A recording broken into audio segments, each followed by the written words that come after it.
Yeah, you. What's up to all our sidekicks and henchfolk out there in the Geek Nation?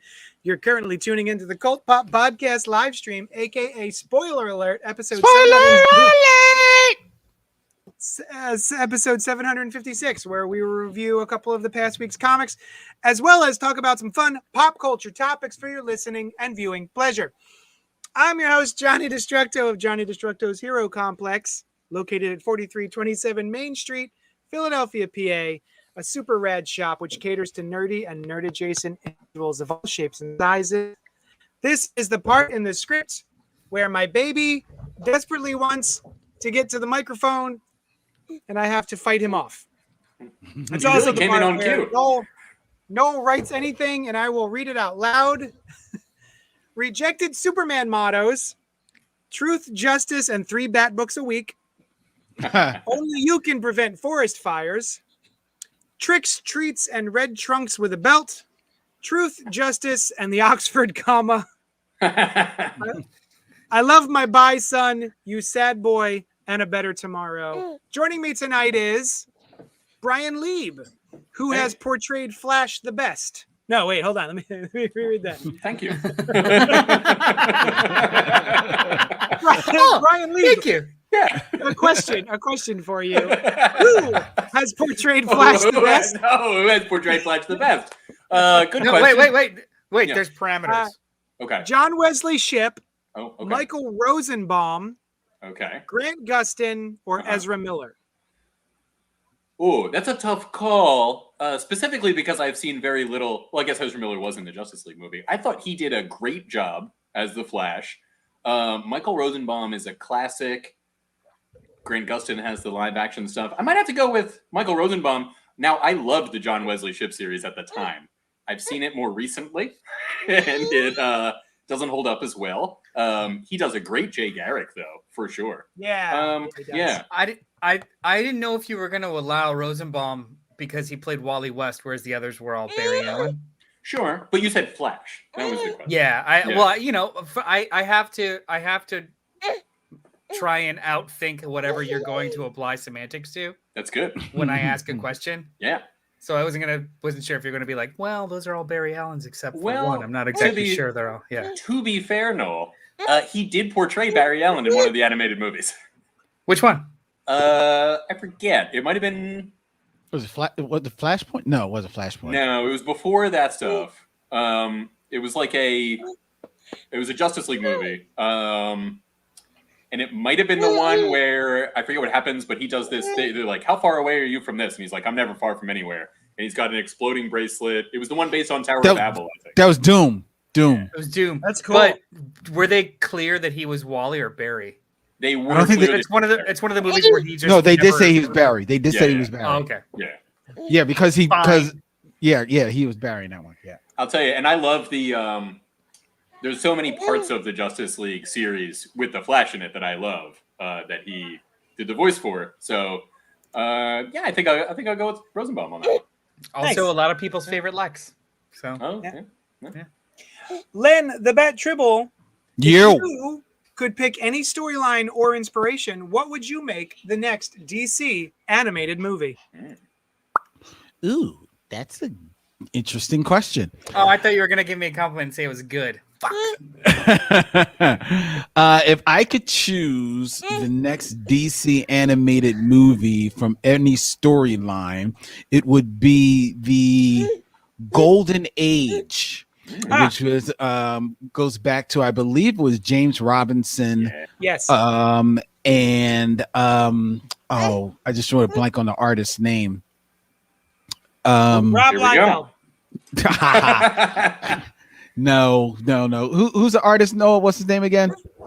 Paul Smith. Paul Smith. Paul Smith. It's a kind of like a reimagining of the 50s Justice Society.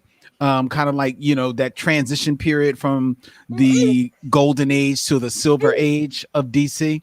And it's one of the best comic books ever. I reread it probably once every 2 to 3 years. Fantastic. I've never read that one. Oh, it's so good. It is so good. Book club. If you were still on the show, you should have said we could have made it one of your book clubs. We can make it a book club. Len, I believe, is opposed to being part of a book club. I'm not opposed to y'all doing a book club. Feel free. That's great. I love that kind of approval. That's one of those series that, when you're a kid, especially pre-internet, when we were kids, you got what you could get, you know what I mean, in a comic store. That was one of those that I read it pretty young, was kind of thrown because I'm like, what's going on? This isn't the history that I know. But I think I only ever had the first part of it, or whatever it was. I loved it, though. I loved it. Oh yeah. I should get a hold of the rest of it. It's a story that, like, a lot of times when I even read current Justice Society, I wish they would just make this canon. It's out of it's not canon, but I just wish it was, because it's so fucking good. That'd be cool. And I guess now it kind of is, right? After all, I don't know if they ultimately. I don't think they've made it canon. Yeah. No, I'm pretty sure they didn't, because like there are heroes that die in it. Okay. Gotcha. But I think what Brian's getting at is everything is canon because everything happened in some universe or offshoot in DC. Just like the real multiverse that we live in right now. I acquired this via a trade with like another collector. Like, throw that on there, because I was trading off something else.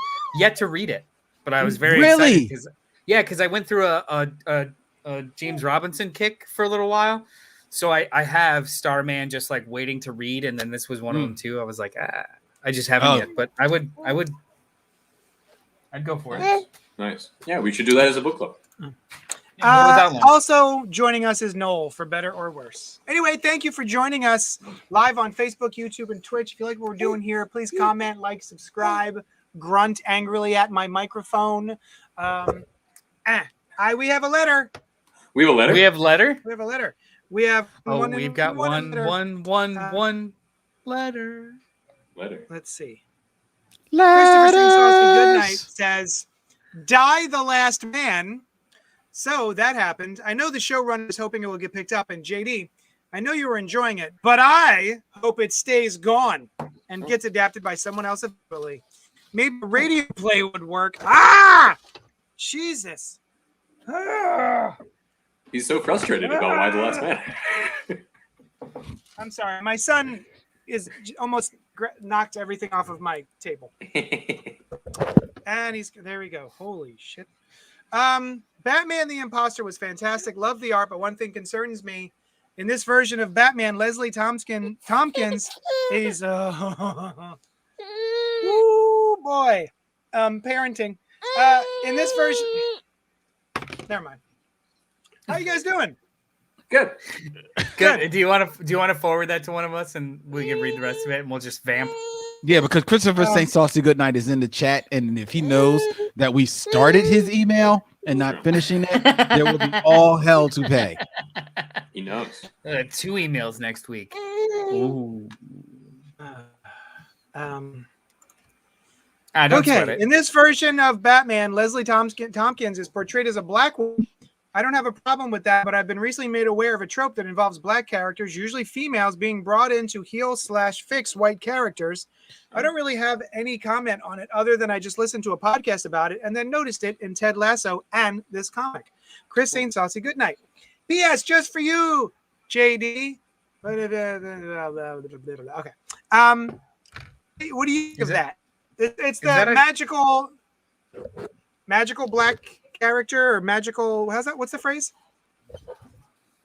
Yeah, the magic black character. I don't think that this necessarily is that. It's the trope that he's referring to, though. Yeah, that's usually supernatural. Like Stephen King was notorious for that for a while, right? Like the mysterious black man that knows about The Shining or is able to see ghosts, or what's Whoopi Goldberg's character in the Stand miniseries, like or in Ghost. People of well, I mean Stephen King, but like people of color having a second sight or magical properties. Right, yeah, that's not the trope he's talking about. But in regards to them kind of like recasting in Leslie Tompkins as a black woman in this, I could see where the trope that they're talking about, the black woman being the person that heals or fixes a white character, usually a white guy in movies.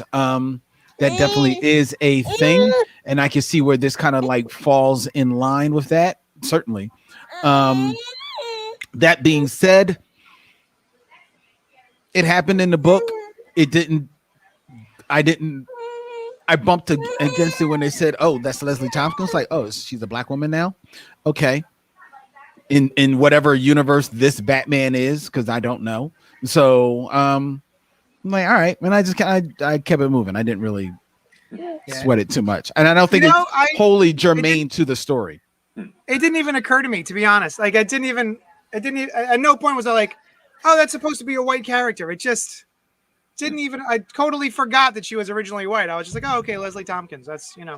Well, yeah, I mean, also too in recent years, her age has like definitely fluctuated. Changed. Oh yeah, she was like pretty attractive in a comic that we read recently, right? Yeah, like in a young person way. Yeah, in the most recent like handful of Batman issues, she was like maybe early 40s, whereas like before, you know, gray hair, older doctor. So right, like, because ideally she was supposed to be like a doctor at the time when Bruce was a young boy, right? You know, right. Because she's from the animated series, right? Like that. No, she's from the comics. Oh, is she really? Okay. She's originally from comics. Yeah.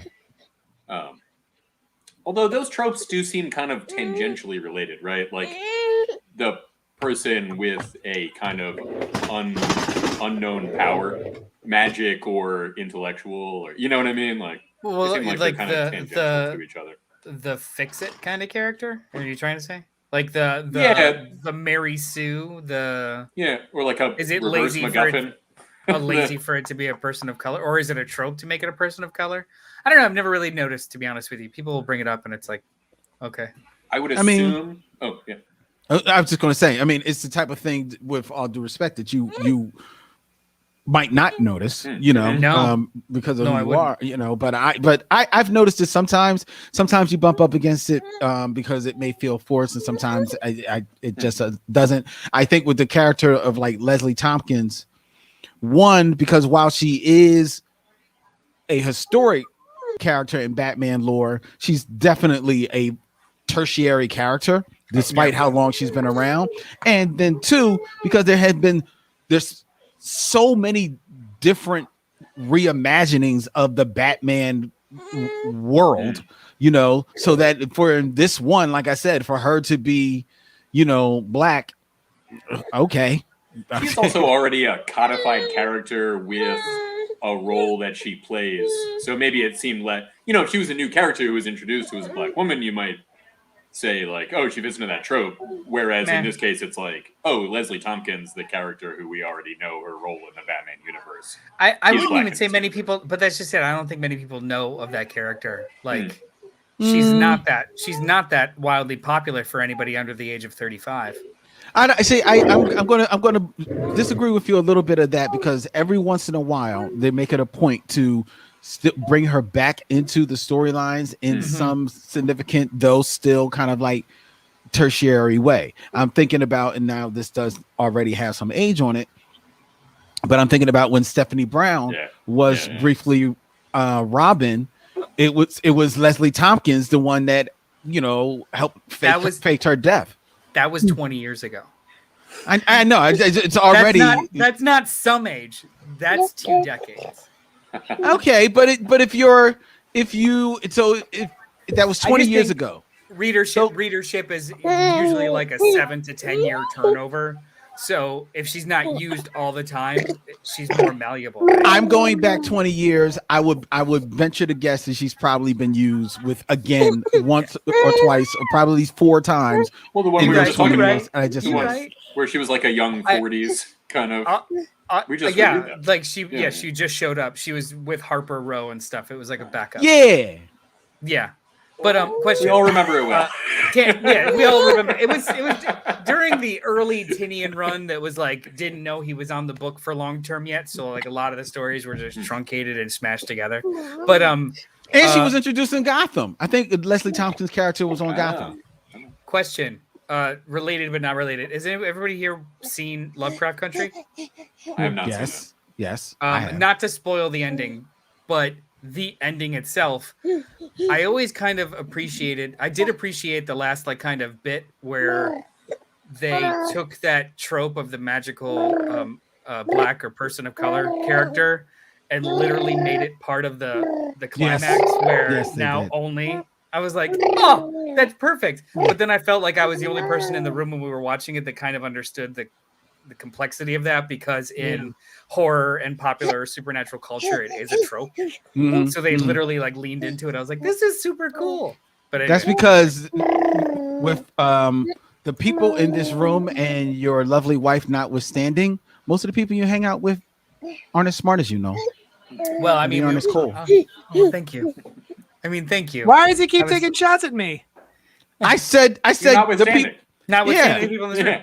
You don't withstand. Oh, I thought you said especially people on this call. No, we were excluded from that explicitly. Yeah.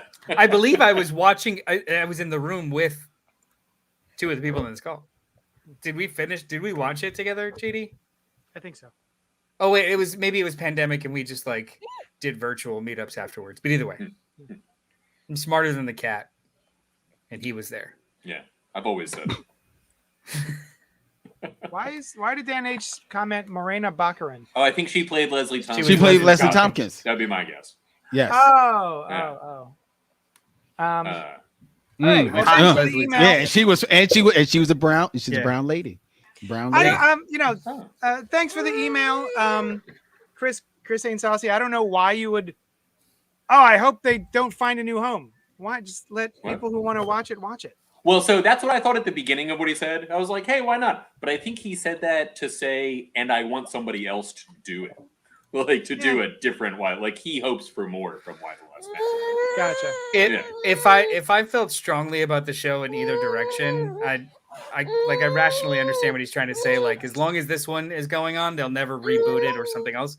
But when it comes to limited series like that, it's likely never going to get rebooted or another go. It's not Spider-Man. Yeah, Spider-Man, Batman, sure. They're going to get other characters, but like Why the Last Man or DMZ or these like very specific grounded-ish Vertigo series, there's not going to be like 4 or 5 swings at bat for this. Even though I just got into I agree with you, and I just got into a conversation about Why the Last Man this weekend, and the people that I was talking about, they all were of the mindset, because I haven't watched the show, and I love the comic book, but it is a comic book that, despite how crazy an idea the story is, it already feels like been there, done that. And considering that it is, a story about, some, let's put it on the table, some white guy, barely average white guy, being like the last dude on earth, and all of a sudden he's like mad important, and he just keeps finding ways to almost fuck things up, and has to keep having women save him. I mean, a prominent, strong black woman constantly saving him, which is in line with the trope that was mentioned before, I guess. Exactly. Which I never realized. Yeah. So it just feels more and more like also an adaptation that, unfortunately, it missed its prime spot to pop, and it's just popping. It finally made it to the screen at the wrong time. Yeah, there was always something very, even when reading it in real time, it always felt a little dated, like it was a story about 10 years ago. Even reading it in real time, it was. I always wondered how they were going to adapt it with current technology, or just the existence of current technology, or global communications, how it was, because in the 10-year span, the world has changed exponentially. Not only when did that come out originally? It was like mid 2001, 2001. Okay. Like, it's old. It's older, right? Yeah. It's so like it just it came out pre 9/11. I believe. Okay. Because Ex Machina was about a year after 9/11. Yeah, because Ex Machina was like yeah.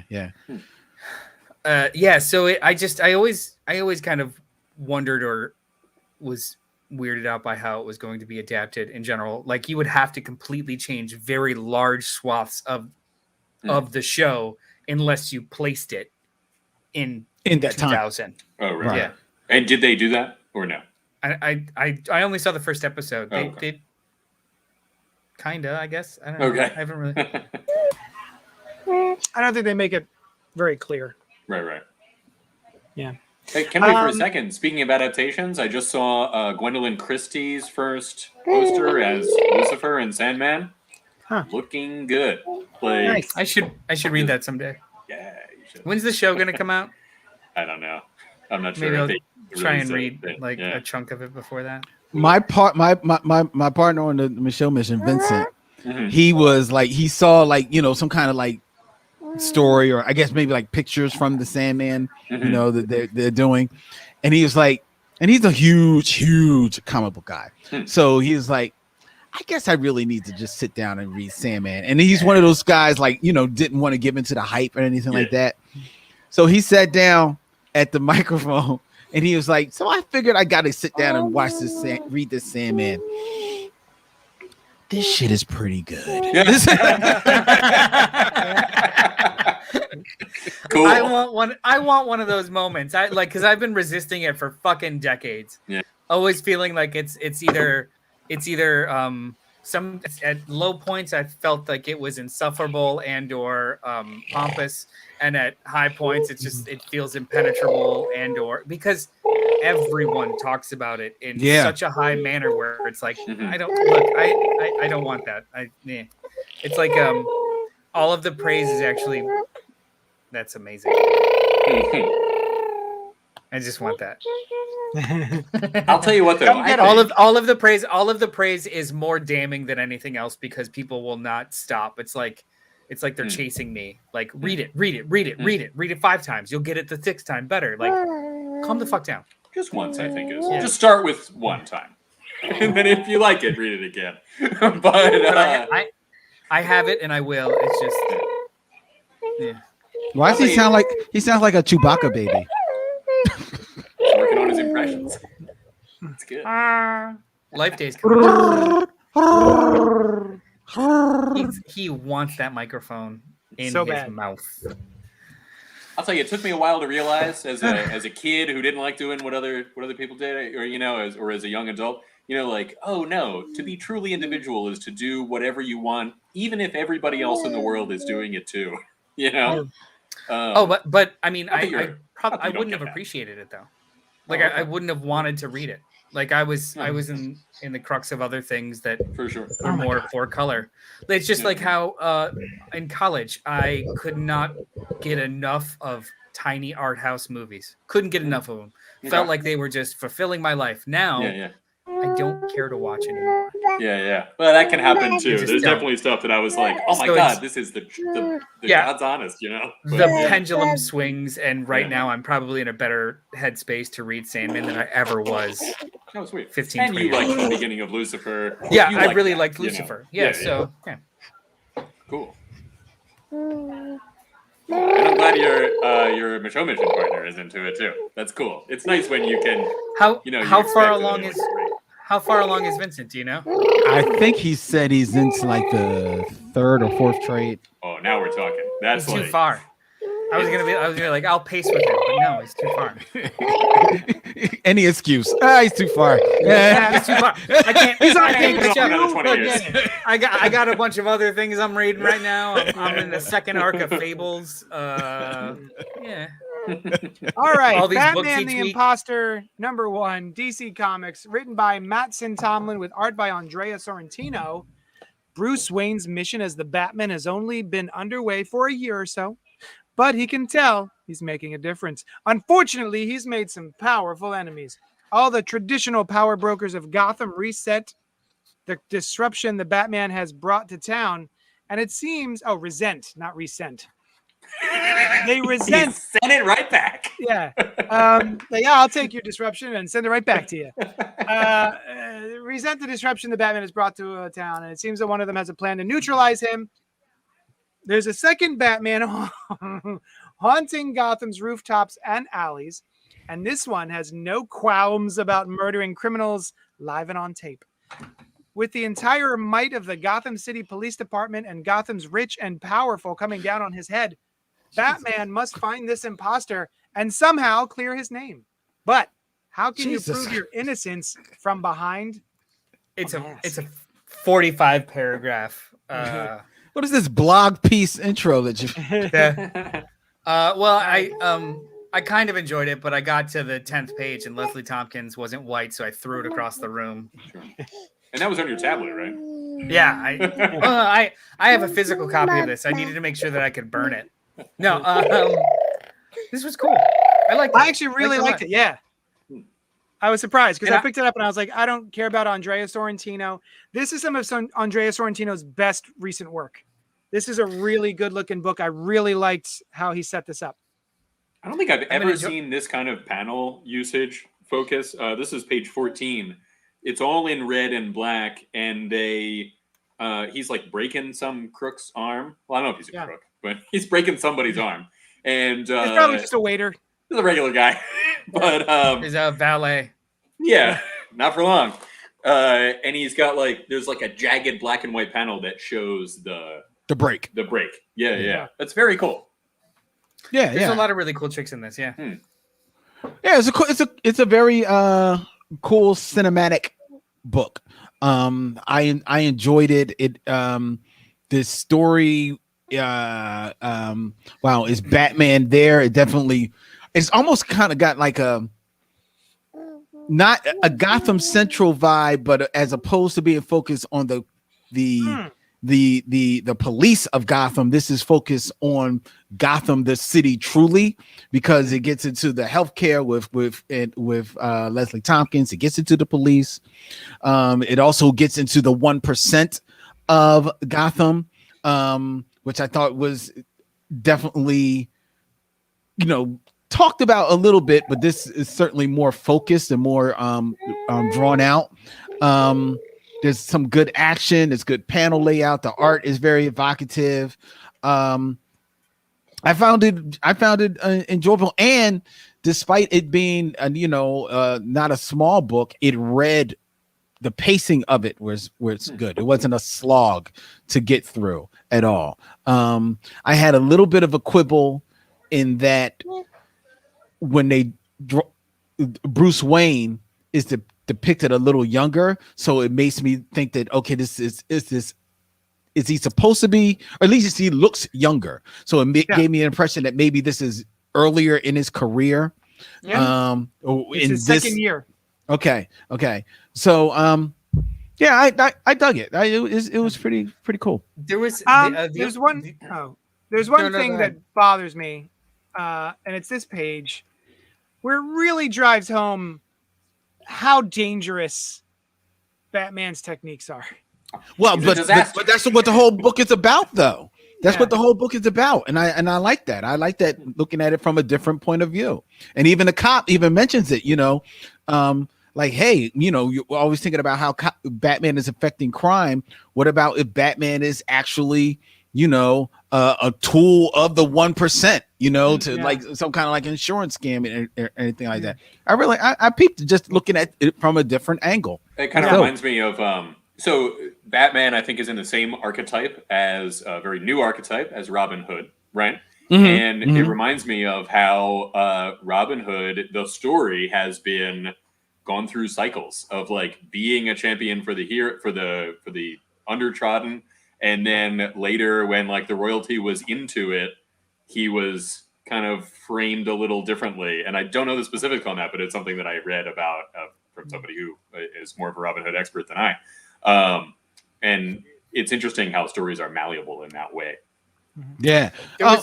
Real quick, I'm sorry. No, I just want to give a shout out because I see that in the chat, Carl Carls and Jane Douglas is saying hi. Yes. Carl Carls, who's all the way from Australia, I believe. Tasmania, I believe. Tasmania, that's right. Tasmania.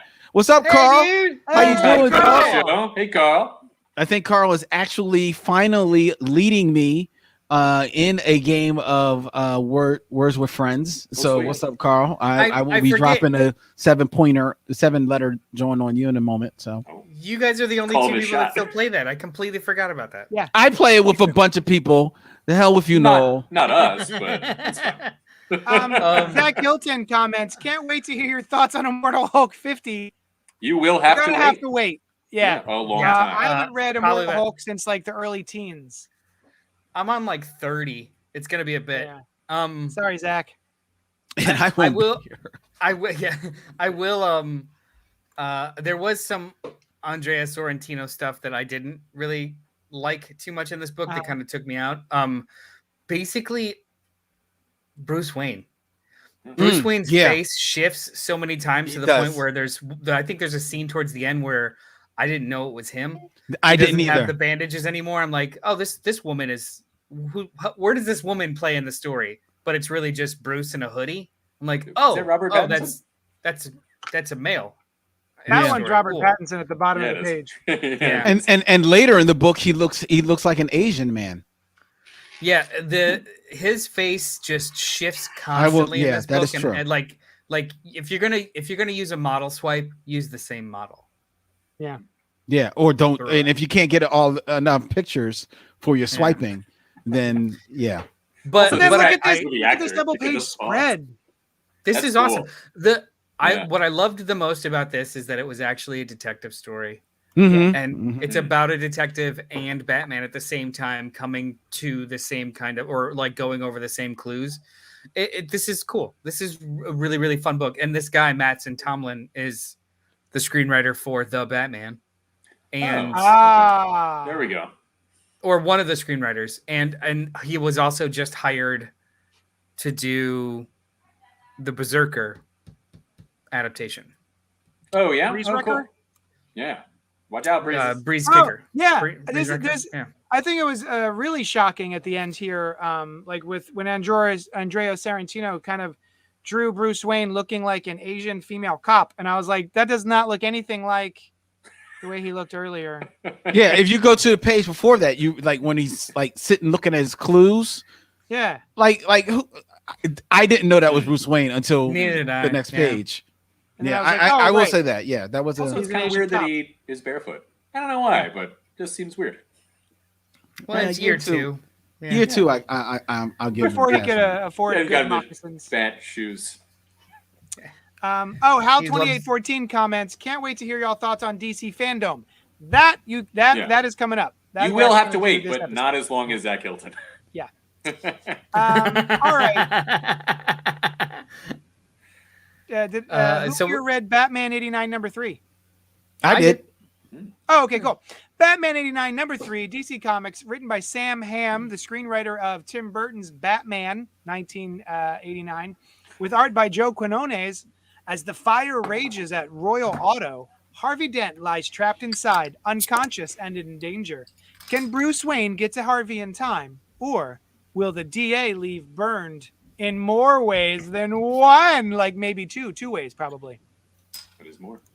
Yeah, because Two-Face. It's more than one.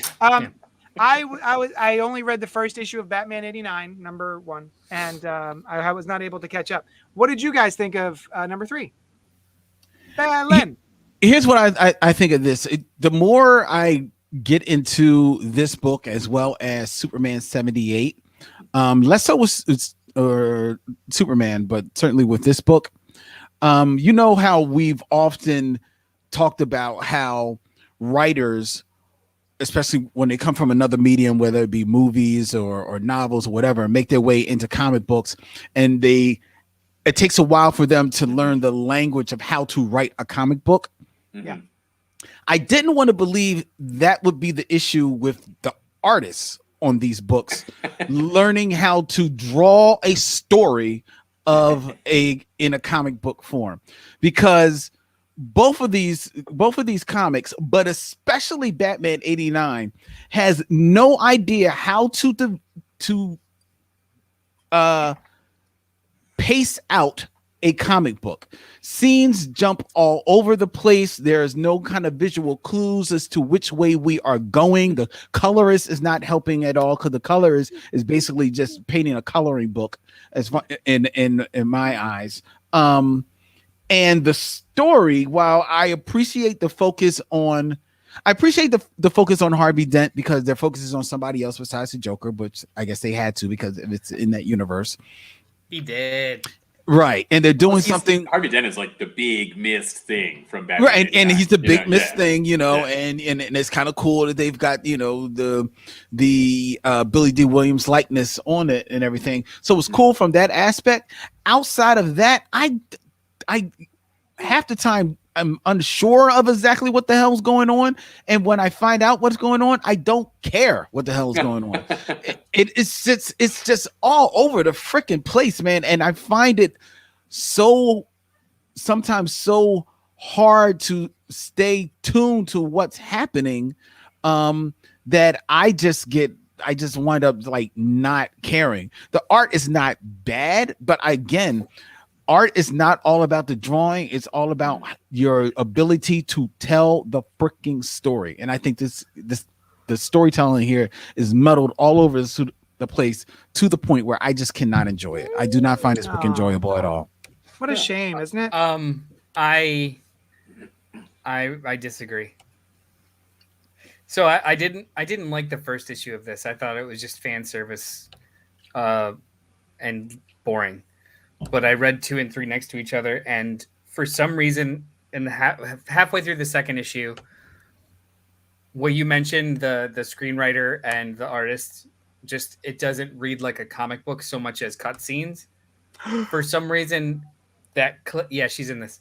That clicked, and I started enjoying it in that way, where it is just kind of scene to scene transition like a movie is, as opposed to a comic. I know that's not what this should be, but it just kind of worked that way. And also, too, I was kind of reminded in the back of my head how Michael Keaton played Batman.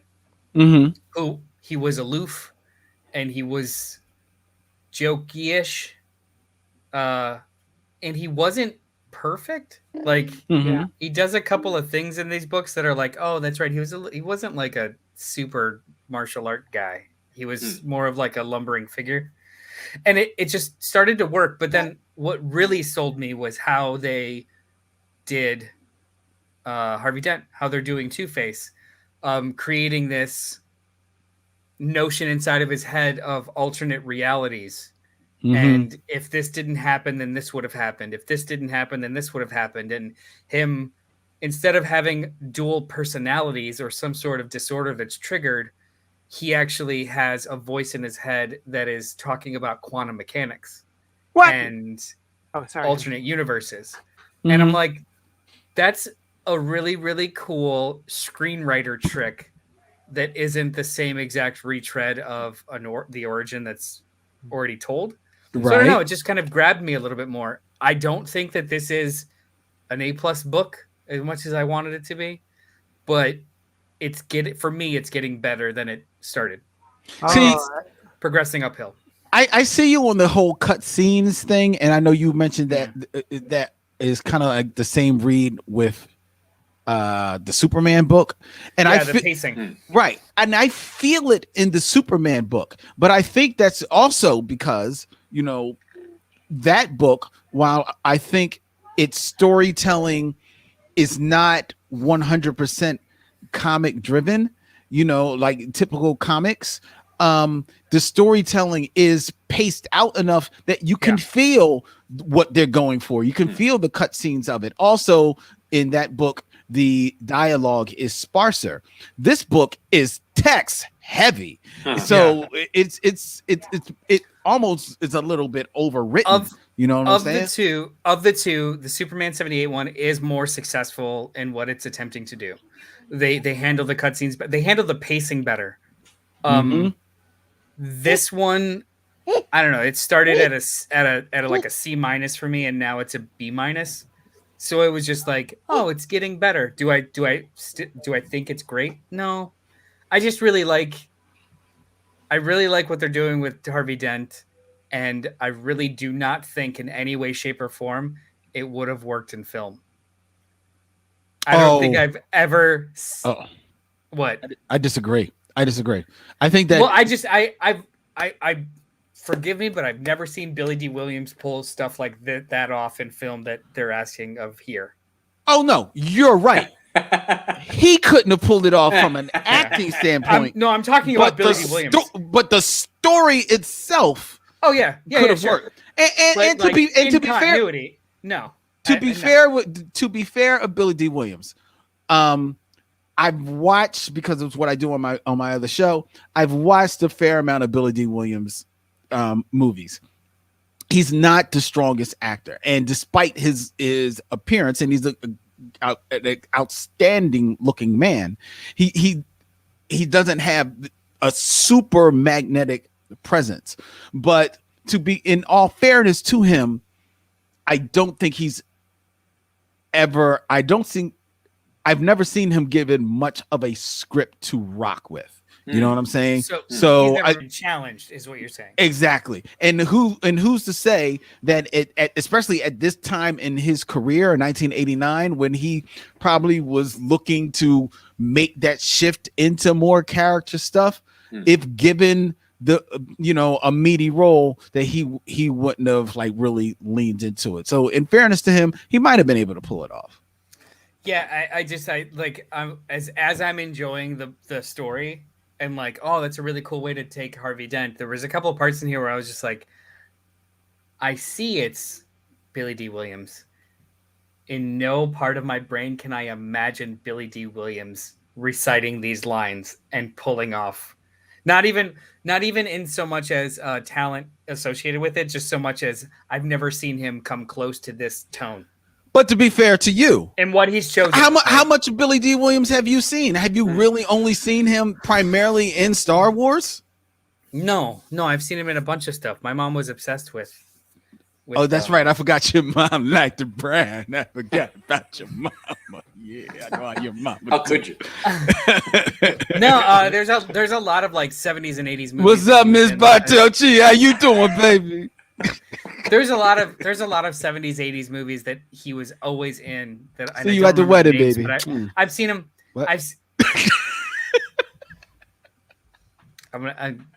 It's gonna. I mean, you can ask her to dance. My dad will be like, "Yeah, go."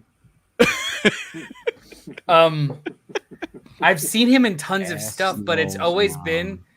It's you have to make a note. You have to make a note of that to remember.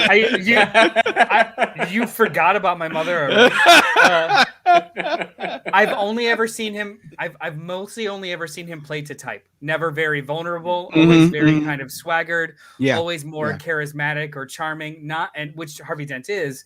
But I've never seen him be vulnerable. I've never seen him be introspective. It's always been more, bravado. And this is not that. And I couldn't see it. I just couldn't see it. I got you. I hear you.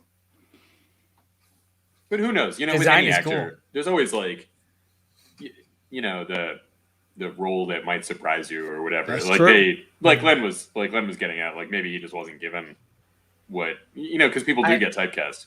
But yeah, this is not a drag of Billy D. Williams. No, for sure. Yeah, it's a departure of what the other two movies had him do, and I've seen him do before, right? Or do since. No, I hear you. You guys should try this. You guys should read this. It was very interesting. It's like fascinating, almost of a read. I'm gonna. Right on. It kind of what you were saying reminds me a little bit of. I just rewatched 12 Monkeys, which is one of my favorite movies. And you remember the guy in the asylum who is in like divergent realities, and he knows that he's in the asylum, but he's like, but also I am an alien King Ortho of the Yeah, and I always thought that was such a fascinating concept, and what you were talking about all reminded me. Are you also divergent, friend? Yeah. I need to see that movie again. Cool. It's so good. I love that movie. It's been a while. Yeah. It's an all-time favorite rewatch. Me too. 12 yeah. All right, let's move on. I'll tell you what. Star Wars: The High Republic Trail of Shadows #1 from Marvel Comics, written by Daniel Jose Older, with art by David Wachter. Jedi Knight and Private Eye team up to uncover a mystery that will change the High Republic forever. A Jedi Master is dead. Another is in a state of complete shock. It's a Moida, the likes of which the Jedi Oida have never seen before. There are no leads. There are no suspects. There is no motive. But Jedi investigator Emmerich Kaftor must solve the case before it's too late. The fate of the Jedi, the Hutts, the Nihil, and everyone in the galaxy hangs in this tangled thread of lies and deceit. Emmerich will need to dive into the darkness, testing himself and his Jedi ideals like never before, He'll need help. Luckily, Private Eye C.N. Holt lives in the dark. Together, they'll follow this trail of shadows wherever it leads. Oh. And, if they can work together, that is. So I read the first novel of the High Republic. I read the second novel of the High Republic. I fell off there. I read the first maybe 5 or 6 issues of the comic book High Republic. And I just haven't had a chance to catch up. So I don't know if this is referencing things that happened in the previous novel or what, but this was a little impenetrable and a little boring. I was excited to read it. I like the idea of this is very much a detective story, Star Wars, which I think is very, very cool. I don't think we've seen that very often in the Star Wars U. So I was excited about it, but I don't know. The problem I'm having with the High Republic so far is that there's so many characters and so many things to keep track of that my brain, which is not great to begin with, gets a little fuzzy on stuff. And I find it hard to attach myself emotionally to any 1 or 2 characters because there's just so many of them. But I didn't hate this book. Maybe it would read better in a trade. I don't know. What did you think, Noel? I thought it as an entry point, it was shit. Oh. But I like the idea of it. I really, really like the idea of PI teaming up with a Jedi, good cop, bad cop in this universe. I think that's ripe for so much awesomeness, which makes me even a little bit more sad about how mediocre this was kind of rolled out. The very beginning, a Jedi gets turned to dust and it's the onset of the mystery, but the whole first third, I feel like I'm missing something. Not because the story is being given to me in pieces, but because they're all using reference points that I have no idea what the fuck is going on. It's just boxes and boxes of dialogue about stuff that I should know. I maybe know. I don't know. If this was so impenetrable from the start, why did they waste their recap page on a timeline and just tell me some details? Yeah. Crazy. What the Nihil is. Yeah. Yeah. The which I guess are bad guys in the other. I know that this is a connected universe and that's fine, but this is a number 1. Give me something, not just 100%. If you're trying to reach out to new readers and none of the there are readers out there who haven't read Light of the Jedi, which is the first High Republic novel, you need that welcome to what's happening page. This is what a Nihil is. This is what timeline we're in. The timeline they show us right in that graphic you were talking about. But within the event of even the High Republic, where are we?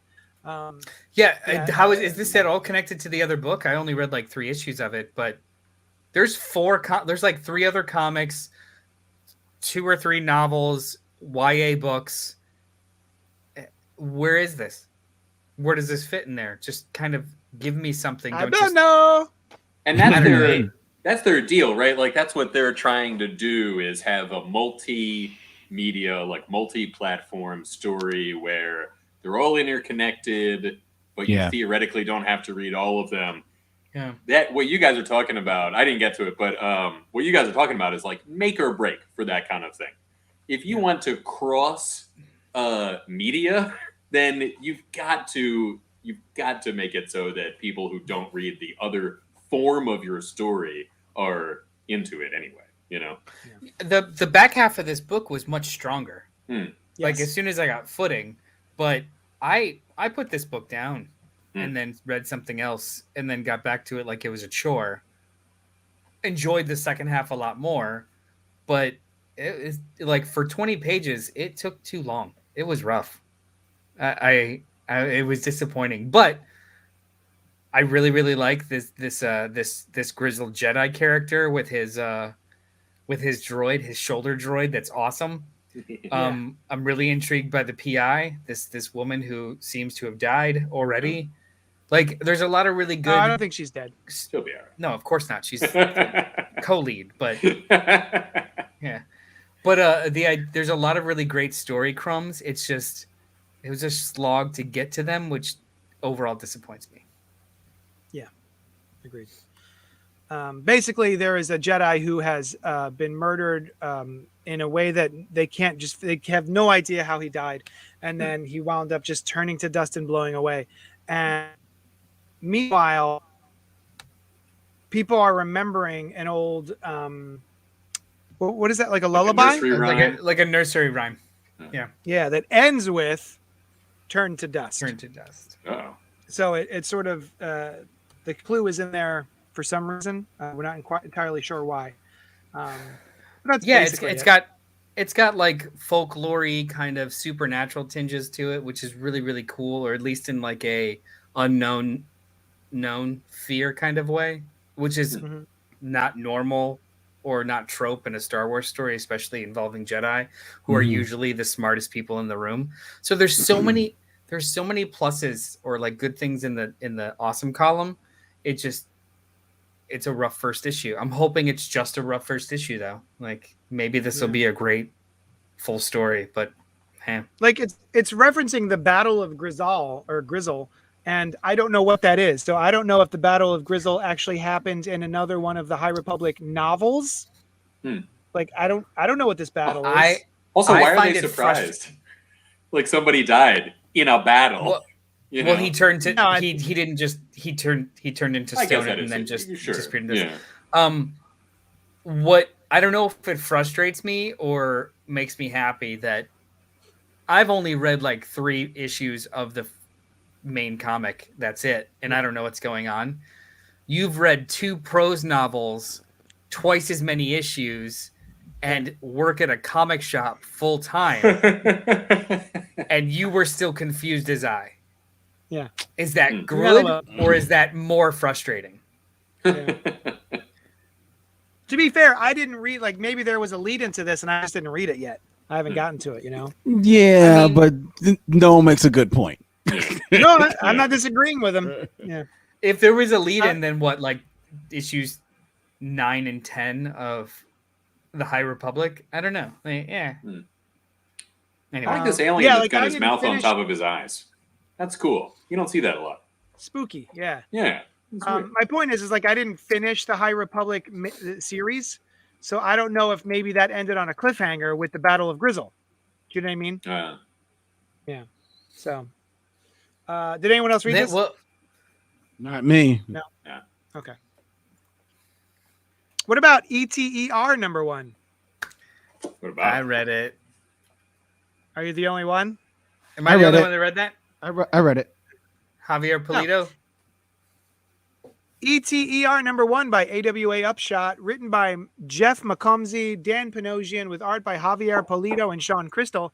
Intergalactic virus liquefy one of your heads? Feeling a bit off ever since you drove through that black hole? Then visit ETER, the galaxy's leading medical facility. This interplanetary crew of doctors, nurses, paramedics, and technicians is uniquely qualified to cure what ails you. There's no planet too far, no asteroid too small, no patient too, well, alien. And they accept most forms of insurance. This supersized debut special includes 2 stories of medical madness that are out of this world. I didn't read it. What did you guys think, Len and Noel? Noel? Wait, I have a question before you get into it. They're all extraterrestrials, right? Like, do they just all refer to themselves? Oh, okay. They're like, just the Earth is their point of reference. I thought, so I grabbed this book because we only had, it was like kind of a light week and we only had like 8 Batman books and then Spider-Man. So I was like, I'll just grab this. It sounds like I hate that cover. It looks like a joke of a comic. Like this is a fake comic book that's in a TV show. Like I hate the premise and I hate the comic, but then I opened it up and it was Javier Pulido art, and the tone of it was Men in Blackish with like a hidden hospital under a hospital and all kinds of weird, dumb, big ideas. And it didn't take itself seriously. And I found myself enjoying it more than I ever should have. I really liked this more than I thought I was going to. Yeah, I Is think it- you Yeah. keep going. No, keep going. No. It was just it's delightful. Yeah. I think you're comparing it to Men in Black is like spot on. It is It like is. it is Men in Black, MD. That is exactly what this joint is, and it doesn't take itself seriously, and I think Javier Polito's art lends itself to that. It's funny. It's quirky as hell. It's got a good. It's just fun. Like it's nothing. There's nothing really super deep about it. To be honest, it's not a comic book that I necessarily need to collect. This scene. Stay there when he's Yeah. done. We got to talk about this scene. Yeah, this is the good scene. This is what this book is. It does not take itself seriously at all. They cut. I mean, Noah will tell you. Go ahead, Noah. They cut this alien. So this alien is whatever kind of alien he is. He needs an appetite. He's a planet smasher. Yeah, but if he dies, he also creates a black hole. So whichever planet he dies on, he destroys the planet. So they have to save him. Like the stakes of the surgery being successful are legitimately the world is going to be destroyed. However, when they cut him open, a monster comes out, and that's his immune system, another monster. So you've got this green doctor and then all the other surgeons. And the new doctor is just like, what are we going to do? And she turns around, and almost like a comedy beat, the other doctors are putting on pads and getting baseball bats. And they're like, oh, we're going to fight that thing. You're going to go ahead and finish the surgery. Thank you. Bye. Yeah. It's just a comedy scene. And it was fucking delightful. Like it was just really, really funny. And they're doing this because this is their Tuesday 3:00. It's not like it's very self-aware, and it's very successful in that way. I don't know. It was just really funny. But then they revisit it too, where like she's getting the job done, and they're in the background of some panels getting knocked around. The other doctors with baseball pads on. It was funny. It was really funny. I enjoyed this more than I ever thought I would. Is anyone reading Money Shot? I read the first issue. Dan H is commenting that it sounds like Money Shot, but with doctors. I mean, a lot less sex, probably. Yeah. Yeah. So in that way, it's not like Money Shot. I mean, so. The backup is interesting. I didn't read the backup. It looked good. Worthwhile. It's worth reading. Is it necessarily worth collecting? Your mileage may vary on that, but it's worth reading. True. It's fun. And I don't know. I do wonder how the book is going to be structured though, because it's very much structured like a standalone story. I mean, there's a little bit of a cliffhanger where the doctor is given the option to stay in the ER.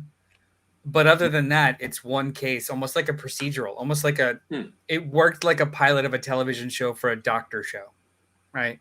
Right. So they could go to completely different artists for every episode, for every issue. They could have a completely different tone every issue. Like I'd be very interested to see what this actually becomes. So I don't know if it'll be that great. This was a weird backup. He became poop. Oh. Yeah, it was weird. It was weird. I mean, I didn't read it. I kind of flipped through it. You can figure out what was happening. Miniaturized himself in a pill to go fight the inside of the body, and then That's became poop to evacuate. That's how you would do it. Is this the same guy that did six sidekicks of Trigger? No. No. Okay. No, that's Kyle Starks. What did Javier Polito do that we have? He did Batgirl Year 1. Oh, okay. He does the art for it was Batgirl 1. It's Batgirl. He did a bunch of Daredevil stuff with Mark Wade before. Most Marcus recently, Martin, he did Javier Polito. Most recently, he did the Ninja book, didn't he? Ninja. Was it Ninjak? Ninja K. Yeah. Ninja K. That Which one is book it? was illustrated fantastically. Because And, sometimes it's Ninjak, but then sometimes there's a hyphen and it's Ninja K. Which is Oh, really? Oh, I thought you were just joking.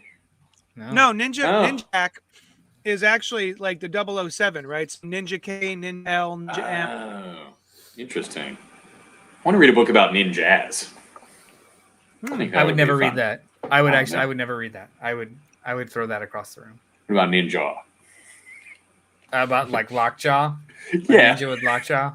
Ninja with Lockjaw is a silent book. I don't want to read Ninjap. No. Oh, no.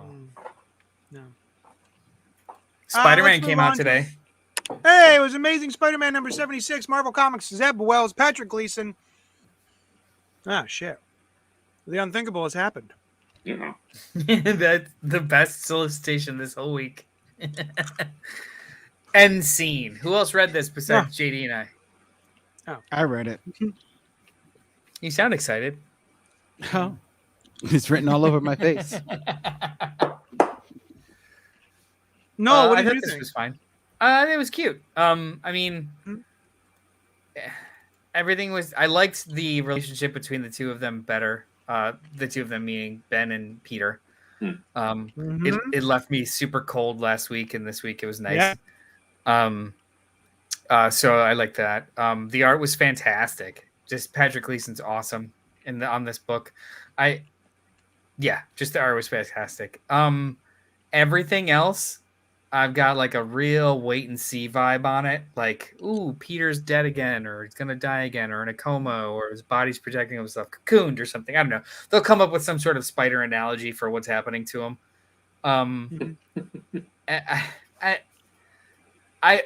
This feels like a book that I'll wait. Not wait for. I'll just wait for word of mouth, because as strong as it feels right now, or as much as like it feels kind of fresh-ish, I don't know. I'm still burned by 3 times weekly or 3 times monthly, and is it gonna be this strong? Probably not. And then I'll have 15 extra issues of ASM that, like a shrug at, right? So I like. There's promise here, but I'm still apprehensive.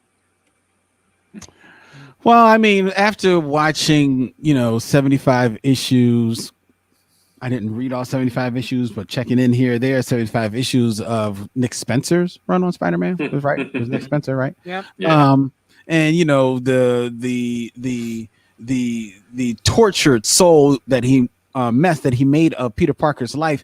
It's nice to see that, this refreshing return to the glory days of Peter, where he just merely fell into a coma after being paralyzed in a hospital.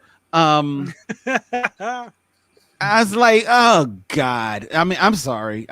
I love Patrick Gleason's art. Patrick Gleason's art is great. I like seeing the ageless Aunt May, who is now just like ready to cash checks upside doctors' heads because they're not taking care of her Peter. So that's kind of cool. That's very Aunt May. Yeah, I like that. Yeah. It's not the Aunt May I grew up with, but I like this Aunt May, so I'm cool. It was nice seeing Colin Wing and Misty Knight, as utility players that they can just put in the background of comic books once again. So that's kind of good. But overall, this book is not for me. And I didn't care. I didn't care about Ben at the end with his Rob Liefeld guns on his wrists now. I just They're gauntlets, Len. Show some respect to the gauntlets. This looks so. Why aren't they blue and red? Why couldn't they paint them blue and red? They look so dumb. Too quick for branding. They look so dumb. And now all of a sudden, Ben, I guess, to differentiate himself from Peter, is went to Planet Fitness because now he's all jacked up. I'm like, I just don't care. How do you think that font sounds? Probably some reverberation, I would say. was epic. I love that. No, thank you. Every time they do that, where like introductions of characters or like declarations of characters, and it shows up as their font, I always think that just like, what does that font sound like? Like, does Iron Man's font sound mechanical? Does Spider-Man's font sound? And here's the thing: like? when they do it with Batman, you know what Batman's font sounds like because it's like shit. Yeah, because you've heard him say it, but you've never, Spider-Man. He's like, "I'm Spider-Man." It just doesn't sound like the font. It has the kind of brightness that this font shows. I think, yeah. That's why it needs the big gauntlet thing. You gotta lean into it. Len, you're hitting on something. You're hitting on something that, like, I'm starting to realize about myself too. At least my current readership habits. I find myself. I still love single issues, and I still want to read single issues. But I find myself being gravitated more towards specific, finite runs or miniseries. Mm-hmm. Yeah. I read Thor and Avengers now, but it's basically just for the writers. So as long as they're there, they're the kind of writers that have kind of like endings to their runs, even though the book will continue. I find myself gravitating more towards anything that kind of will have at least some sort of climax. And, maybe this Beyond era will have one, but if it's anything like the last one, it'll be spinning wheels for maybe 50 extra issues. And I'd rather just wait and find out as opposed to experience that in real time. Is it rotating maybe in a month also? from now? Yeah, yes. It's rotating writers and rotating artists. So like that's hit or miss. That's it is. But in hindsight, I think Brand New Day was rad as hell. Yep. So even though I dropped off like 6 months in real time, because that was a lot of issues. But I don't know. Like I think there's promise here. It's just I've cold feet. JD, what did you think? I'm really enjoying it, especially after the last run. I think this is a nice change of pace. I'm really digging it. I like that Ben's back. I like that they even sort of commented on the thing that you mentioned last issue, which was Ben Reilly's being a real dickhead. And then in this issue, Ben Reilly's like, yeah, sorry about that. I was being kind of a dickhead. I'm not used to people. I'm not used to asking people for things because I have to take what I think I'm owed because of, the trials and tribulations of being a clone. Right. Mm-hmm. So, yeah, this character has had a lot of self-doubt and everything, thinking that he's not actually even sort of a person because of the fact that he's a clone. And does he actually deserve life? Does he actually deserve happiness or relationships or anything, that sort of stuff? So like all that self-searching. And he just wound up going a little too ham on the opposite end, right? And then just being like, nah, this is mine. I'm taking it. So I like that he's trying to figure himself out. And the stuff with Peter, I was actually like, ooh, shit. Because he has that conversation with Ben. Ben leaves, and then MJ's talking to him, but he doesn't quite respond. And Peter goes, I'm just waiting for Ben to be out of earshot. And she's like, why? And she's like, because I can't feel my body. And then he starts to go into some sort of cardiac arrest or something. And it sounds like maybe his spider sense is actually shutting down his body because his body thinks that it is the problem. Oh, interesting. Yeah, I thought that was really cool. Like the danger is inside of himself, so his body is shutting itself down. Yeah. So because like of the radiation, which is radiation, yeah. Mm-hmm. So I thought that was really cool. I agree, but I think the gauntlets are supposed to be silly. I don't think they're supposed to be like, look how cool these are. I think it's supposed to be like, relax there, Chief. So yeah, I'm on board. I'm on board. I like, we're having elements of Superior Spider-Man when Doc Ock was in Peter's body and was a little bit more ruthless. Like the way he takes down these U-men at the end here is, I guess it's kind of ruthless. Like none of them die. He doesn't kill them. There's some Ruth.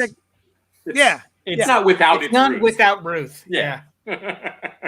It's a baby Ruth. It's a baby Ruth. God damn it, Len. Well done. And then at the end, the guy's like, Spider-Man? He's like, hell yeah, Spider-Man. So I thought this is kind of fun. I'm enjoying it. I like the new suit. I think the new suit's a little dark. The blue. The way he draws, the way Patrick Gleason draws the Ben Reilly suit specifically looks much darker and shadowier than Peter's costume. So, yeah, I think that's just I think that's to on differentiate. Yeah. Yeah.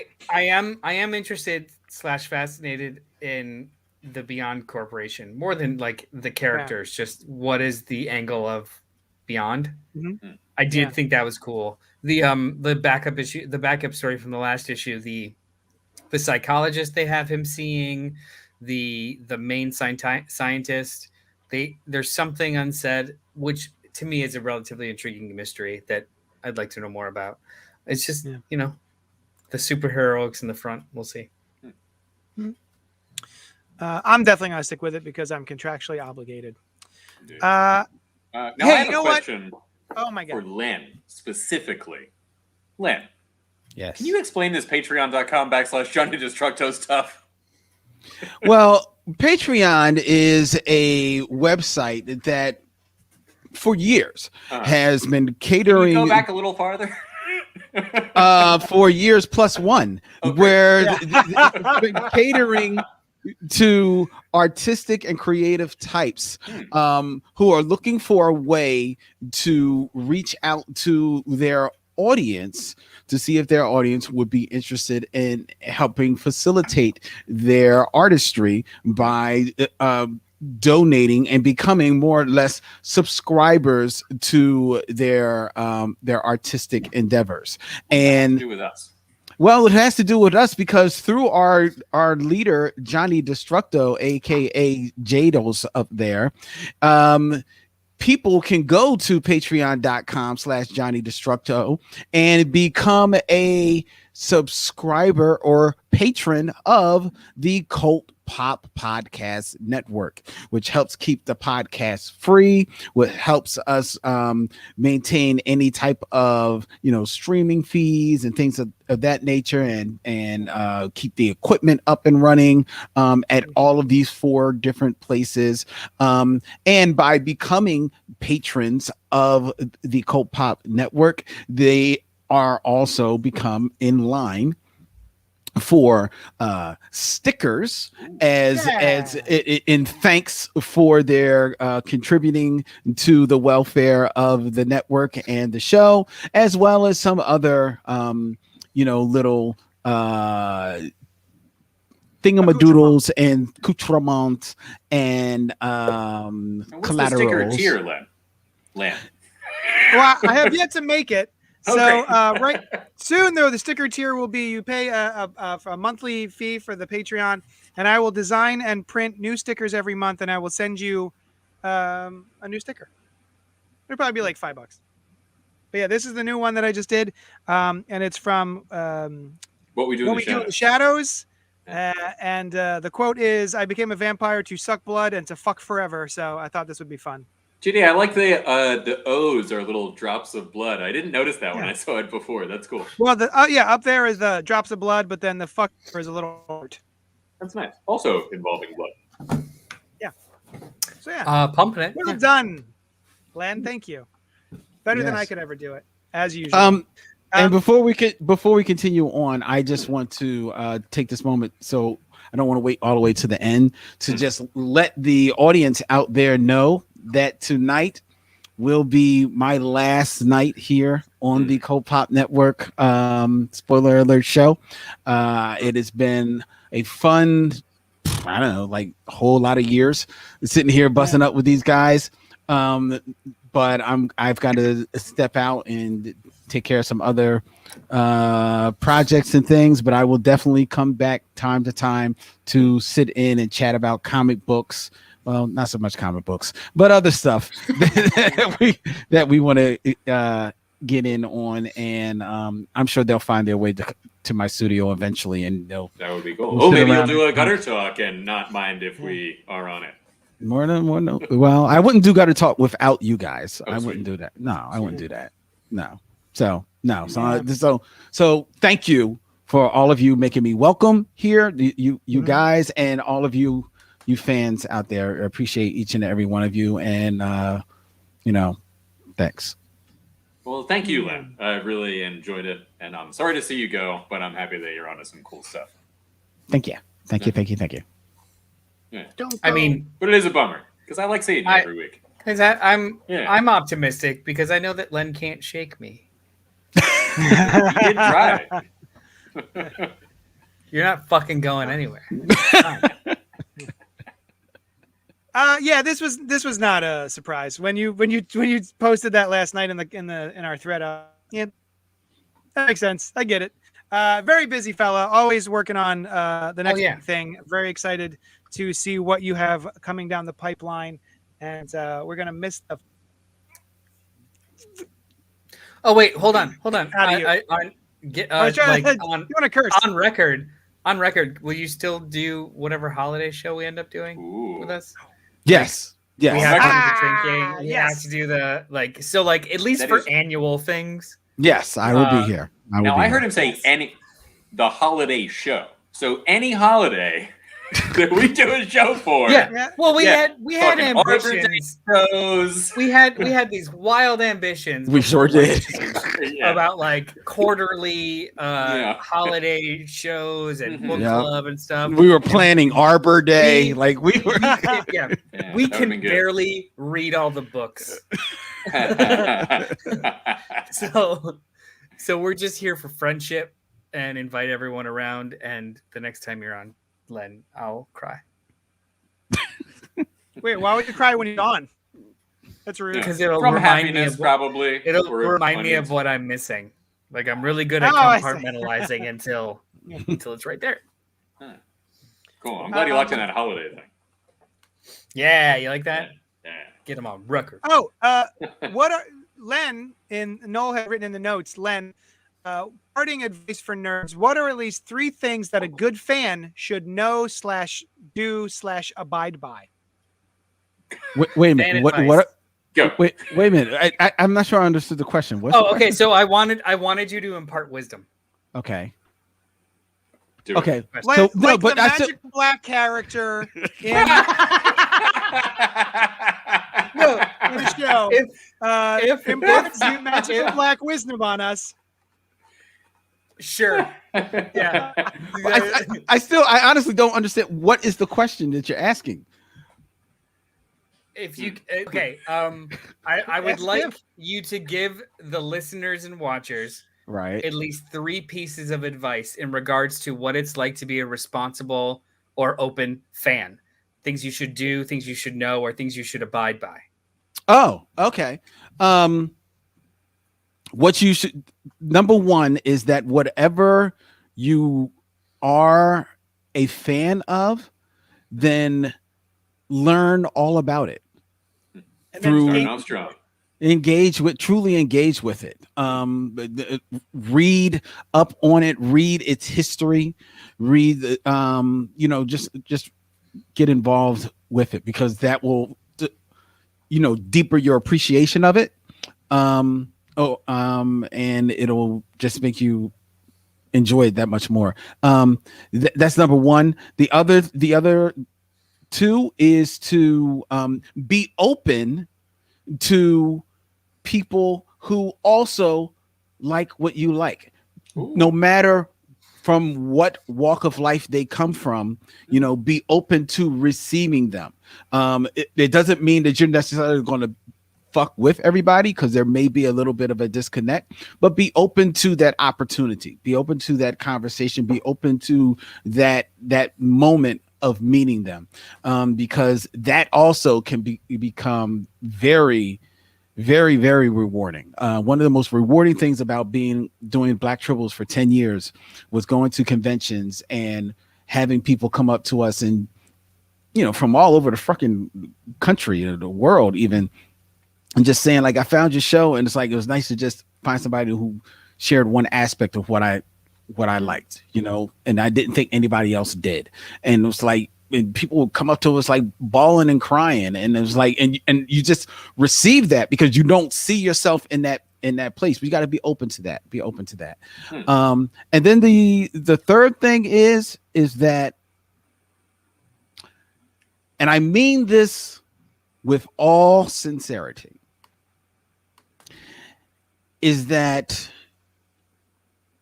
and this will be very hard to find, but if you're lucky enough to find people who not only enjoy what you do, but seem to not mind having you around when you do it, such as the Tribbles for the last 10 years, such as my partner Vincent, various friends, and such as all of these three gentlemen right here on this show. I met Noel and B through JD, and there's not a moment that I am not with JD that I don't remember that I met JD through Randy of Black Tribbles. And when I met JD, he was just the white guy that worked at this comic book shop. You know, I still am. You are, But it's a different job. but now you own the comic book shop. And I think I even told JD, like, there was a moment when I had an opportunity to hang around JD and Randy wasn't going to be there, and I was like, I don't know, can I hang around JD without Randy there? I don't. This doesn't feel right. I don't have the buffer, you know. Yeah, we've all been there. Yeah, and and I did. It felt cool, and the reason why it felt cool is because JD is one of the coolest, most thoughtful people that I have ever met in my entire fucking life, and he made me feel welcome. And I've seen him do it with Noel. I've seen him do it with B. I see him do it with everyone that walks into his store. And if you're lucky enough to find somebody like that, then grab hold onto them and never ever fucking let go, because they are friends for lifetimes. Nice. Word. I never know how to respond to this stuff. Thanks. Love you. I'm not afraid to say it. I love my men's. I love men too. Nice. Excellent. And Len, I think not only did JD introduce you and I, it was this very podcast. That's true. This one right here. Yeah, and then we worked backwards. For the first You guys have never met? Yeah. Oh, I do like a nice. Merlin thing where I live in reverse order. So yeah. Benjamin Button. No, it was well, he went through time in the right order. He just aged. It's just hard to tell with Brian because he's had a beard since birth. So Yes, I did. It's always looked the same. And I talked like this. I came out, I was like, hey mom. He's always been bearded and incredibly erudite. So he just came out as a child with a baby with a beard and a pipe. Yeah. Talking. He came out with a beard and his balls hit the floor. Yeah. Immediately. They're still slapping to the ground today. Hello, maternal figure. Yeah. Is that mine? What an interesting predicament life is. Yeah. Well, thank you all. I've started to die. I wish we had more gutter talks. I know we had it because of the way life has been, having to like put shows together because we just started running out of time to do all the things that we wanted to do. And, kind of had to jam gutter talk into this so that we could all get together and hang out and do the things. Every time we have hung out, it has always been a blessing, and just the fact that you would hang out with me and do shows with me has been something else. You know what I was actually thinking about the other day? I said, you know what? What was I doing? I was thinking about what I was going to eat for lunch, and I was like, you know what? I would have right now. I would be getting a chicken cheesesteak and splitting it with JD. Eating a chicken cheesesteak and fries. Yeah. That's what we would do. I remember I met you guys. Well, I met Randy and Len at the old shop about 5 years ago, maybe a little longer, just picking up my books. And I was a fiend about like going right after work around Tuesday or on Wednesdays.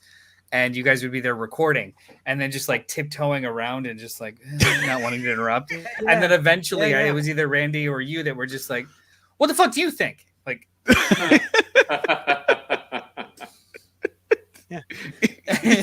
my chance.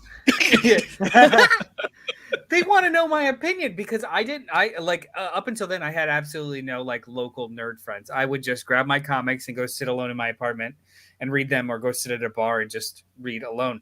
The idea of actually conversing about all of this stuff, or like having a good time, it was just straight up giddy that anybody wanted to even engage, as opposed to invite me to do it every week on record.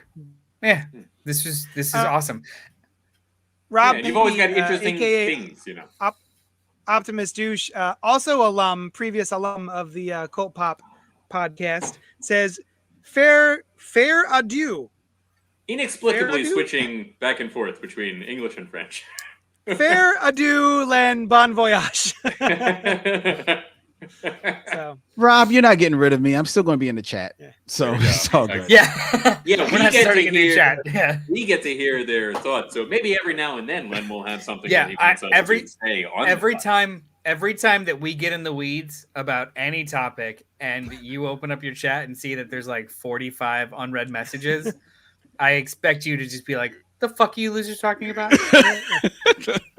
Or like, I didn't find your any people, of that shit. curse at them. Yeah. You keep everything balanced.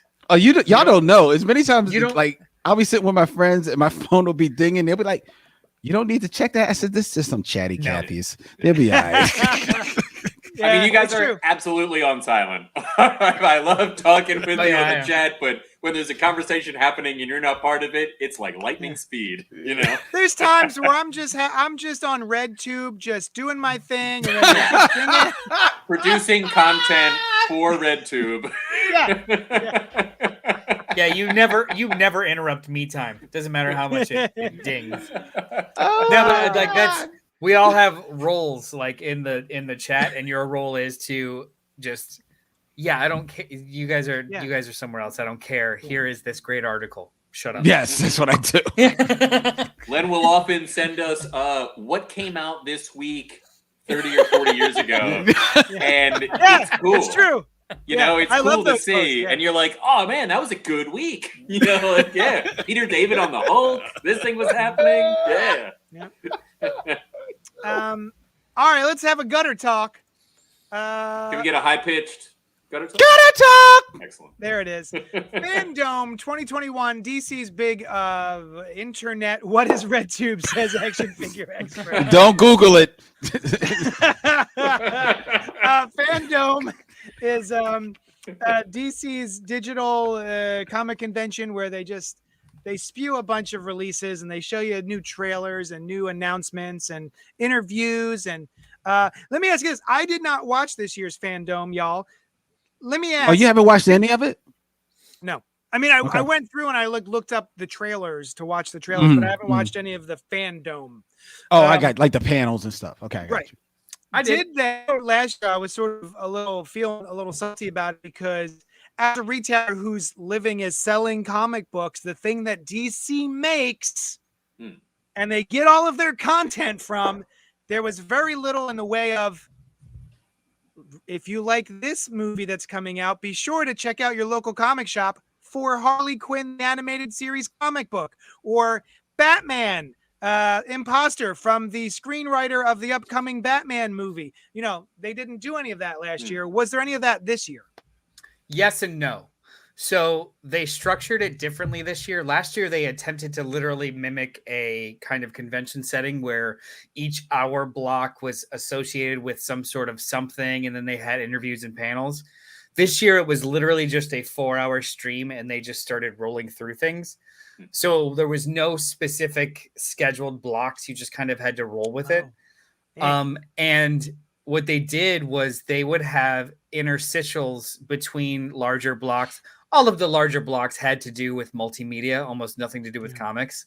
However, in between each one, they would have some sort of special guest come in and announce something or announce a publication that's related to whatever block they're about to talk about. And it was almost always Candace Patton from The Flash. She was the fucking MVP of this whole endeavor because she showed up on screen more than anyone else. And I am not fucking complaining about that. Hell no. Yes. Iris. So she like her role, like she was on the whole day, but her role was literally like you could tell that they just had this amazing actress read announcements for 2 hours and then they just cut it into the middle of like other things. But she announced the new a bunch of new comic series. I wrote a bunch of stuff down. The Monkey Prince maxi series, which is I don't know if you guys looked into that. The Jean Yang miniseries. I looked at it. It looks kind of interesting. She announced some of the specifics of the Blood Syndicate or the milestone stuff. She announced the Wonder Woman event for 2022, the Trial of the Amazon. It's Trial of the Amazon. Right. Mars Comics just commented she was doing the news flashes. Yeah, and like she was the MVP. Like it was all incredibly boring copy that they gave her, and it was just like, "Ooh, Candace Patton's on. She's gonna say something I care about." Yeah. So they didn't focus on anything really publication-wise so much as they did a better job of slightly connecting it more to the other. Good. That's all I want. Pieces. Just mention that comics exist. Yeah, it was a little better. They could have done a better job, but like after the Flash sizzle reel, they could have easily plugged Batman 89 or something like that. But damn, yeah. Shit. Corey Foster. So no, you've got your list of. I do. You've got your list what do you of got? What happened? So I've got chunks. Comics, games, television, or film. Is there anything you guys would just run through, or what do you think? Let's start with TV and film. We talked about a lot of comics beforehand. Yeah. Well, I mean, that was the extent of the comics, by the way. Like the stuff that then we've done it. Congrats. Talked about. We're done. Yeah. Another job well done. Television. The Peacemaker trailer and watched drop date. It looks stupid, but like in a good way. Personally. Oh yeah, it does. It looks like it's right in the tone of the Suicide Squad movie. Cool. John Cena was low key one of the MVPs from the movie, but there were a bunch of MVPs from the movie. It looks insane. I loved the vigilante. And it's like almost spot on George Perez costume. I love who plays vigilante. That voice sounds familiar. It's somebody I'd never seen before. He's just like a British actor. Yeah, I'm not sure I know the character, the actor, but I love the scene where he hugs his that was great. The Eagles hugging him. I loved his pop because his pop is oh god, that's Drew blank on his name. T-1000. Robert Patrick. Robert Patrick. Yeah. So it looks like dumb fun. So, and I'm here for John Cena. He did nothing for me as a wrestler, but every time I've seen him acting, I like him. He's good. He's good in comedies. As the heavy and Fast and Furious saga, F9, the Fast and Furious saga, it's a little weak. Well, he's weak, but it's he's in what he's in, and he's acting against a brick. So you're correct. He's acting against a brick. You're right. I wasn't sure if I wanted a Peacemaker show after watching the Suicide Squad. I was like, do I want to root for this guy? Yeah. After what he does, But watching this trailer, I was like, all right, I'm in. Yeah. I loved the vigilante guy. He was in Harry Potter, and he was also in Game of Thrones. What's the actor's name? His name is Freddie Stroma. Stroma? I'm not exactly sure. It's Stroma, but he looks recognizable. But don't recognize the name, but his headshot does. Dan H mentioned the Naomi CW show. They showed about 14 seconds of it, which is the beginning of the first issue. Yeah. I hope they don't give her those shoulder pads that she has in the comic book. It'd be hard to pull off in live action. Yeah. I don't know. The creative team behind the television show is great, so it's just kind of like a wait and see. Who is it? Ava DuVernay. Yeah, produced it. Yeah, and I don't think she's directed. She's not the director. No, she didn't direct the first episode. Shit, I forgot. I looked it up and it was great. And then all the creators are like talking about how it's awesome and different, but they didn't show anything that's awesome and different. So it's just kind of like all right.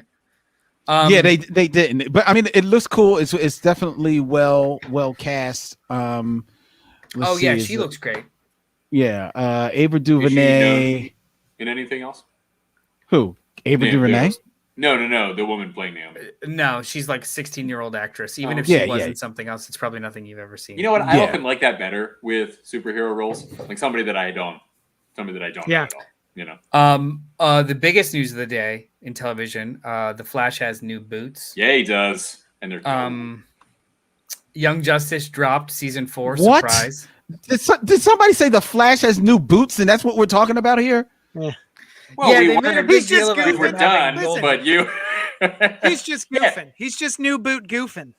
The Flash has new boots. It's a YA graphic novel about his new boots. Like they made a big deal about how Grant Gustin's costume now finally has the gold boots. Boots. Cool. Yeah, it is cool. There is no question mark necessary. Titans. It's cool. Titans was renewed for season 4. So it was Doom Patrol. Was it? It was Doom Patrol. Oh, great. Oh, great. That's surprising. Yeah. Why? Yeah. Doom Patrol? That's cool. Yeah, that's cool. That's. I'm amazed that is. What is this? How many seasons?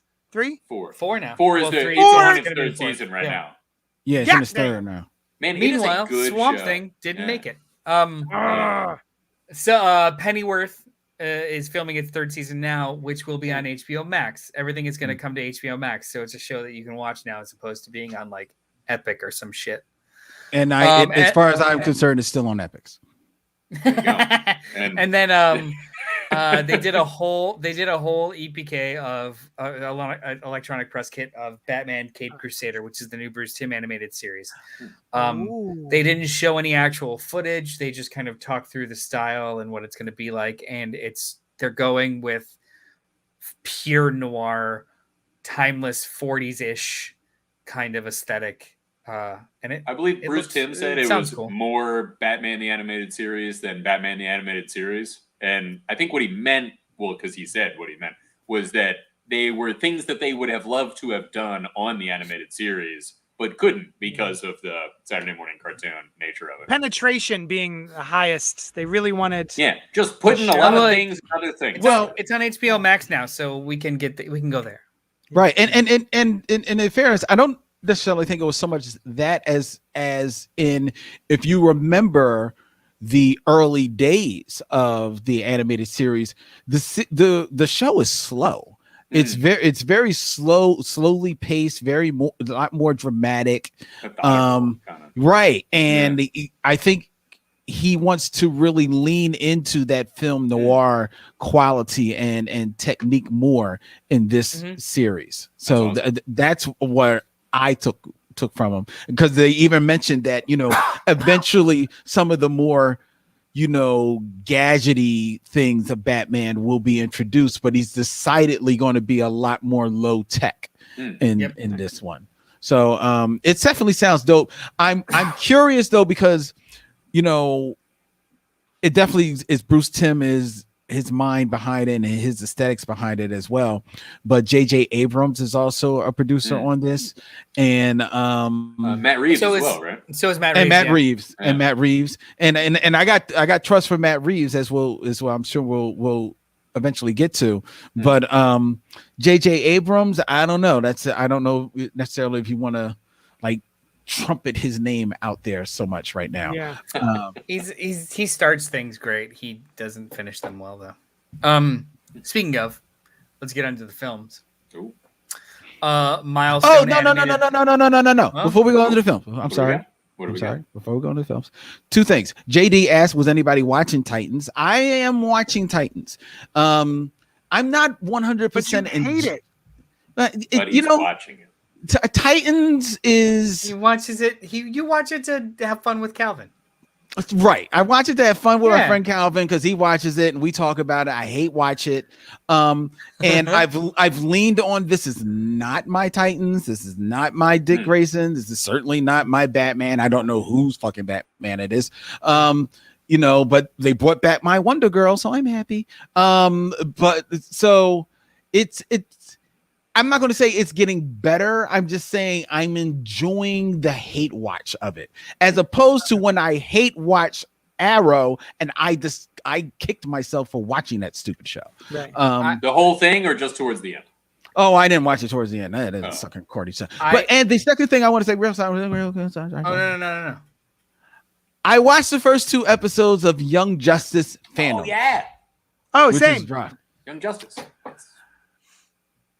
I like that show.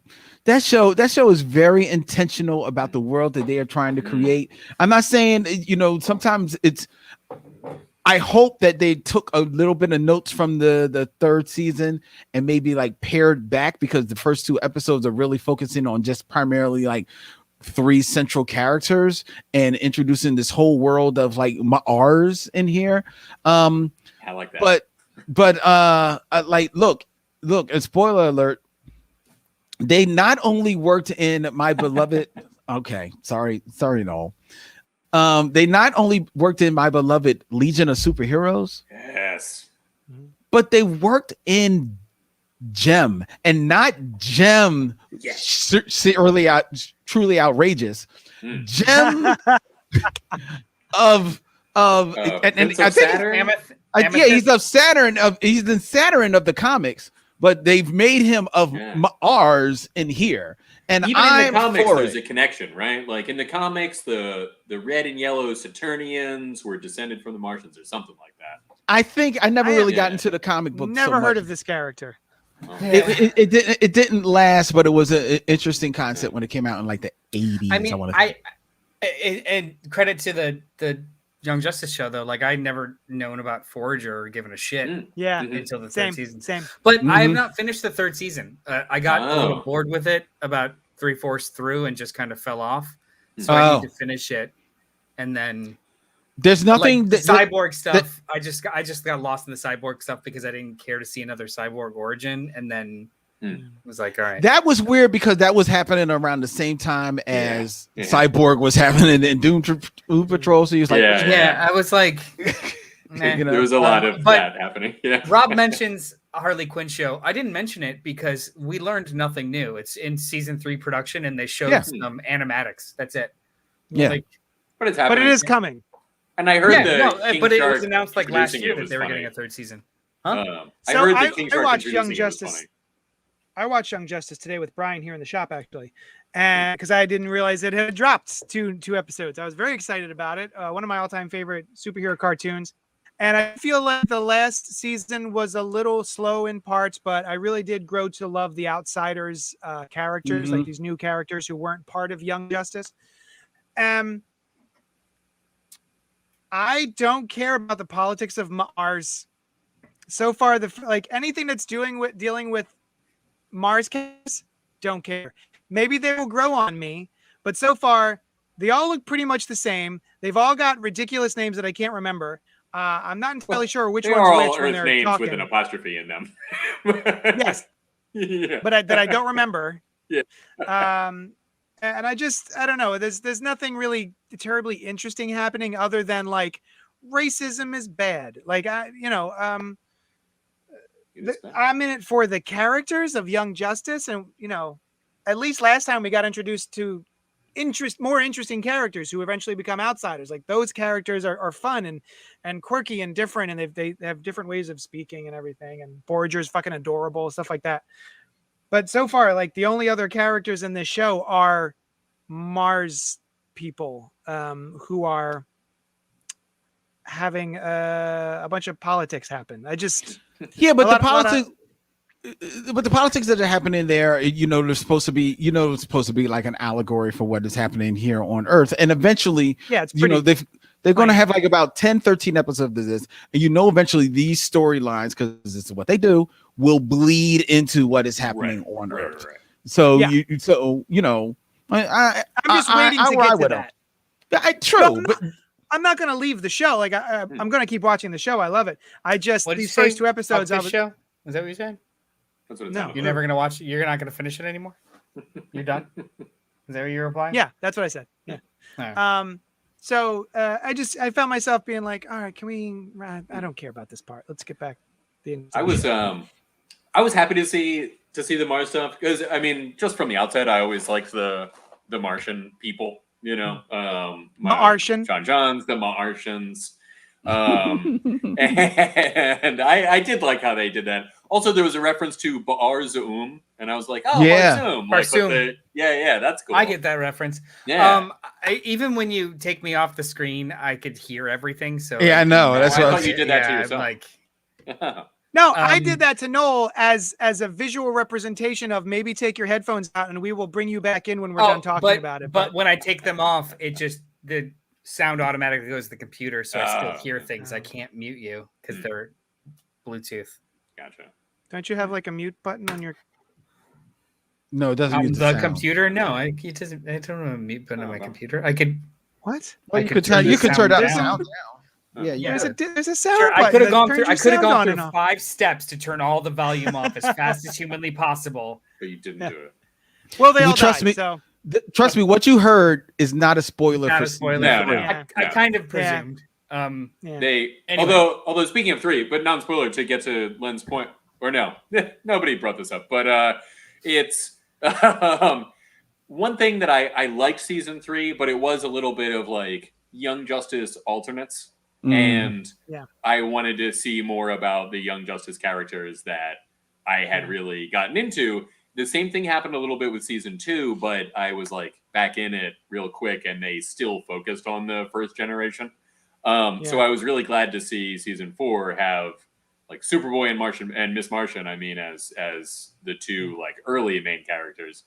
But this is the part that touched on what Len said, where Gem is around, right? And I think that's something Young Justice does very, very well. Both, like you said, intentionally building this world out, but also taking the cool stuff from the comics and putting it in this without necessarily being exactly like it is in the comics. I think Young Justice has always done that very, very well. Yeah, pretty dope. Yeah. Movies. Milestone announced an animated film, but they are not saying what it is. Oh, Probably about the Milestone That's cool. universe. You know what? Okay, They're not saying I'm which gonna- characters it is revolving around. I figured it would be all of them, to Brian. be honest with you. Fuck this you. is my Len moment. Okay, one last Len moment. I like the idea that they're going to do a Milestone animated movie. I'm excited for it, and I hope that they cram everybody in there. Static, Icon, Rocket, Hardware. Put them all in there. Create Blood Syndicate. Rah rah. I don't give a frick. Do it. Do it. Do it. Do it. Do it. Do it. Do it. Do it. Do it. Do it. Do it. Do it. Do it. They're doing it. But What I don't like, because I feel like this is a bit of them throwing the Milestone guys a bone, saying, yeah, we're going to do a movie with you guys. Like, we can't wait to do it. So much so, and they say that so that they will become invested in sitting on a couch at FanDome and being like, yeah, and we've got a Milestone movie coming out for you. There's nothing on paper. I'm telling you, this movie is not going to come out for at least 2 years. I guarantee you, if it comes out. And I think that is a shame. And I don't want to believe this, but I think they are using the Milestone guys a little bit as a dog and pony show in that respect. I'm sorry. Yeah. Is there also a live action static thing? Because maybe that's another supporting piece of evidence there, Len. So they announced a live action static thing last year. Right, they did. And Michael B. Jordan is producing it with them. And they hired Brandon Thomas? Brandon, he writes comics. Brandon Peterson. To write the first draft. So it's in production, but we're talking like years away. Yeah, but then why don't you give an update on that? They didn't mention it. Well, they mentioned just Michael B. Jordan's involvement, but that's about it. But that was last year. No. They announced it last year, and then they let slide today that, or this week this year that Michael B. Jordan's production company is doing it with them. Okay. All right. It's the same announcement spread over 2 years. Mm, It's not. mm. I'm not. It's the I'm not next actually stage. fighting your. Yeah, I'm not. I'm not fighting your point. I actually think it's a good point. It's just they're trickling out information slowly because most of this shit is 2 to 3 years away. Yeah, well, it's 2 to 3 years away because it's all a dog and pony bullshit show. I'm sorry. That's what I feel like they're doing. They're doing the milestone, and I don't know. For all I know, this could be the milestone guys,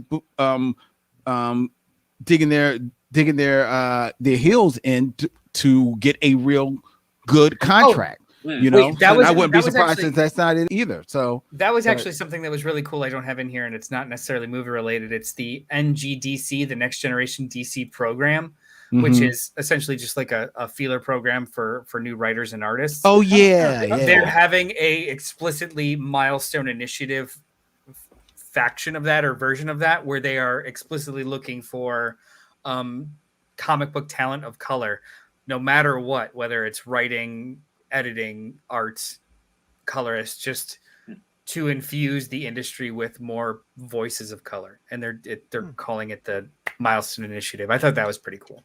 That's dope. That's dope. And Milestone is having a bit of a renaissance now just because of the rights being cleared up. I assumed was like 1 or 2 years ago. It's However having long it takes to produce a comic. It's having a publishing renaissance, but I'm not exactly sure it's having a creative renaissance. Not me either. Well, no. The Icon and Hardware was really good. That was cool. Icon and Rocket was okay. Icon and Rocket. I mean, yeah. Not Hardware. Hardware was rough. Yeah. Static was rough. Not good. Yeah, Static is dated. Yeah.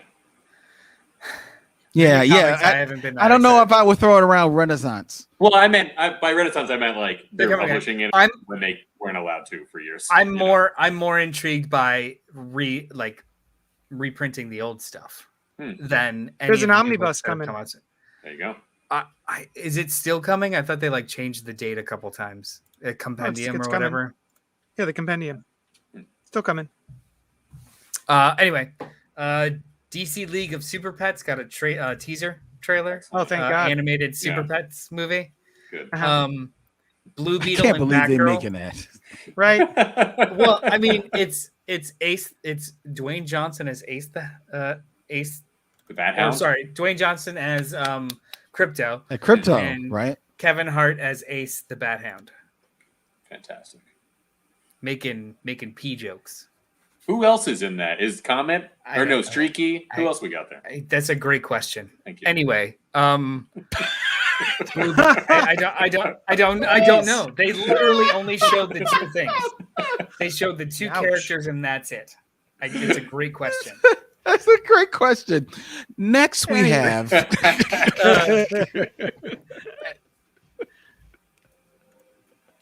Blue Beetle and Batgirl, the HBO Max movies, shared concept art and a bunch of stuff and did interviews with the stars that they hired. I thought when you said that it was going to be a Blue Beetle and Batgirl movie. Classic pair. Blue Beetle as well as Batgirl. So I thought blue and gold for the next generation. These little snippets were actually pretty cool because they for Blue Beetle they explicitly the whole creative team, the directors and the writers and stuff, they're all Latin American, and they made a bunch of really interesting Latin American, not jokes but points of reference that were really interesting. The one I think I put it in the chat, the idea of Jaime Reyes is kind of a Spider-Man or a Peter Parker type of story. Mm-hmm. However, Peter Parker, when he acquired this abilities or this powers, it was his instinct was to keep it secret to protect his family. And they were try keeping a secret from a Latin American family. They're in your business. So just the dynamics based off of shared culture was really interesting. And they're playing with that a lot. And then they showed some concept art of a suit. They don't have a live action build of it yet, but just it looks comic accurate and very armor-ish. I'm here for a Blue Beetle movie. I'm here, and I like that it's going to be Jaime Reyes, lean into that roll with it. But I still am incredulous that they are doing a Batgirl movie. Like, Incredulous? Why? I don't think the world is clamoring for a Batgirl movie at all. The directors are cool. They're the dudes that did. This is gonna sound terrible. Did anybody see Bad Boys 4 or 3? No. Bad Boys for Life. I've not watched it yet. Not yet. It's fucking delightful for what it is. Very, very enjoyable and entertaining. It's the directors of that. There are two. I think they're from Venezuela. These two directors that are just like heavy into action and like super, super good at what they do. And they're just animated talking about the movie and like, we're gonna do this stuff, and we're gonna do this, and we're gonna have red hair, and it's gonna be great. Like, they were just so hype about it that I'm super in. But in regards to, is the world clamoring for Barbara Gordon stories? I don't know. I mean, it's a Batman property, and some executive was probably like, how do we get more women? And also Batman is popular. Oh, Batgirl. Yeah. I would assume that's how it's getting made. Yeah.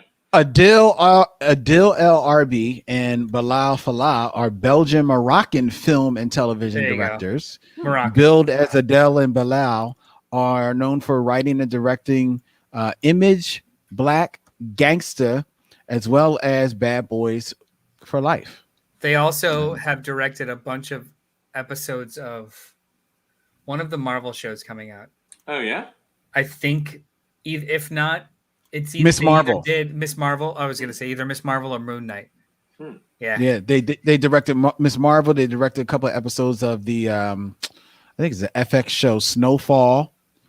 And then they're doing Batgirl, and because of their huge success with Bad Boys for Life, they are in development for, wait for it, Beverly Hills Cop 4.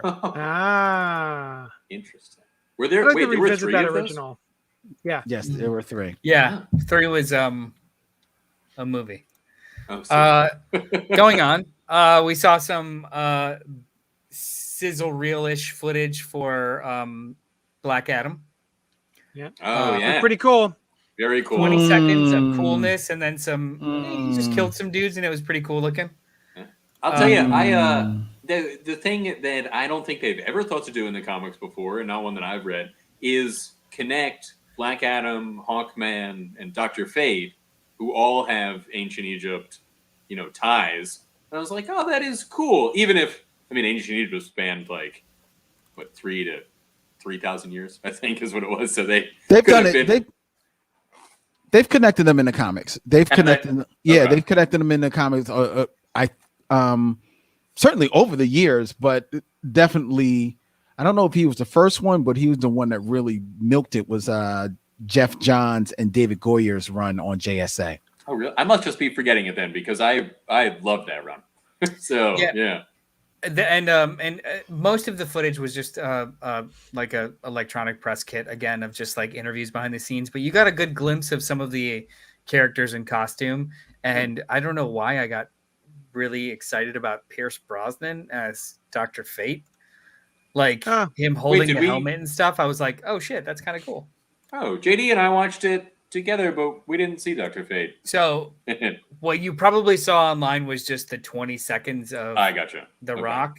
Yeah, but then it was preceded by 4 or 5 minutes of interviews of the actors in the movies and stuff, and showed concept art. They did the same thing with Shazam! Fury of the Gods. Oh, cool. Okay. Which looks just as delightful as the first one. As far as I'm concerned, it's the best DCEU movie, and we're gonna get a sequel. And I wonder what they'll do with the Pierce Brosnan, as most of the leads of this are people of color of, I guess, mostly Egyptian or Middle Eastern. Pierce Brosnan is obviously not, and is somebody who is empowered by that, but he's this archaeologist who probably maybe takes this helmet or something. I just wonder what they'll do. But Kent Nelson's character is always, which is the character that he's playing, is a white man.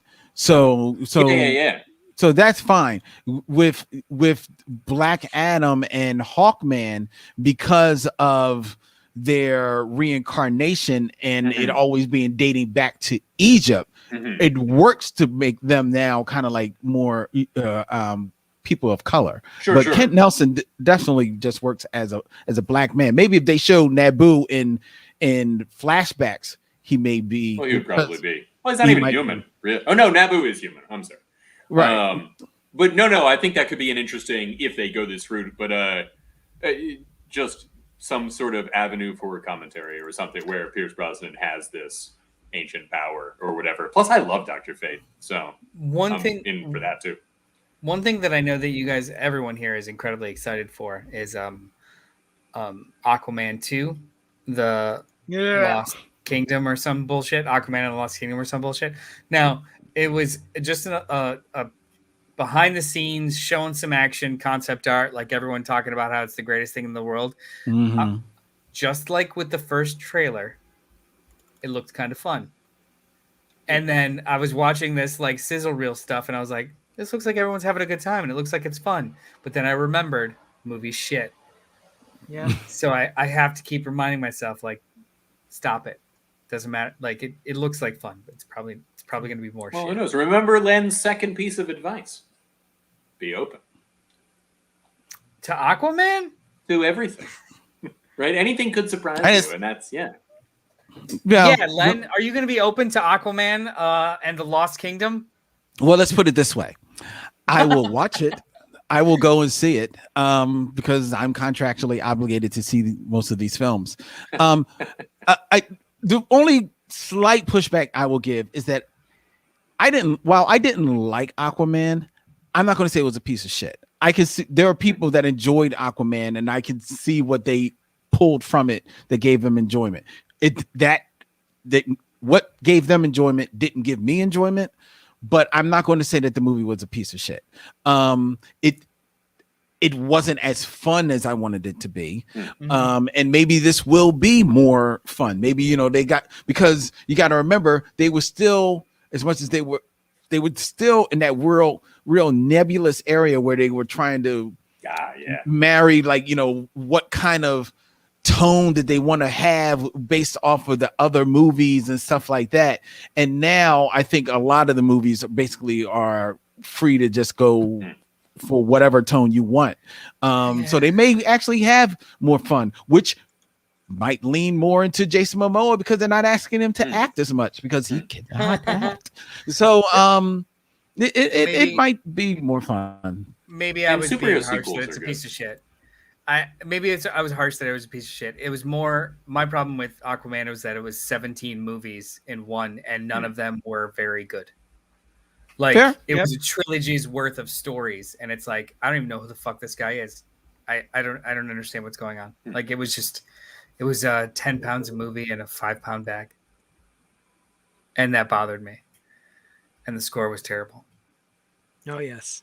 Yeah. Yeah. We haven't heard. JD's not talking. He's not. I'm working on my order because it's due at midnight. Oh, sorry. Well, real quick, the last two things: flash sizzle reel, 10 seconds of footage, all voiceover by Michael Keaton, was pretty cool. You saw 2 berries. We still don't know who the villain of the movie is, and I don't care. Maybe it'll be fun. We're good. Yep, I'm excited. I was really excited about that. It looks cool. I did not expect 2 berries, even though I knew it was 2 flash berries. Also, that looks like a lot of fun. And we saw JD and I watched this together. We saw Ezra Miller talking about like, "Hey, we wanted to show you a trailer, but we couldn't because we didn't have enough." I know, I like that. Yeah, that was he's funny. Fun, right? Like I saw a thing about him a little while ago. I like him or what I see of him publicly, and I think he gets what's cool about the Flash. And I like that he's like a real champion of the character. And I really hope that that shines through in this movie. Well, he's a champion of the character. That character's been paying his bills for the last 3 years. So and he ain't really had to do much. So I'm very much looking forward to whatever it's going to be. But I'd be lying if I wasn't relatively apprehensive. It's just it seems like a lot of they're trying to cover a lot of ground and or service a lot of member berries, which if it works, it'll.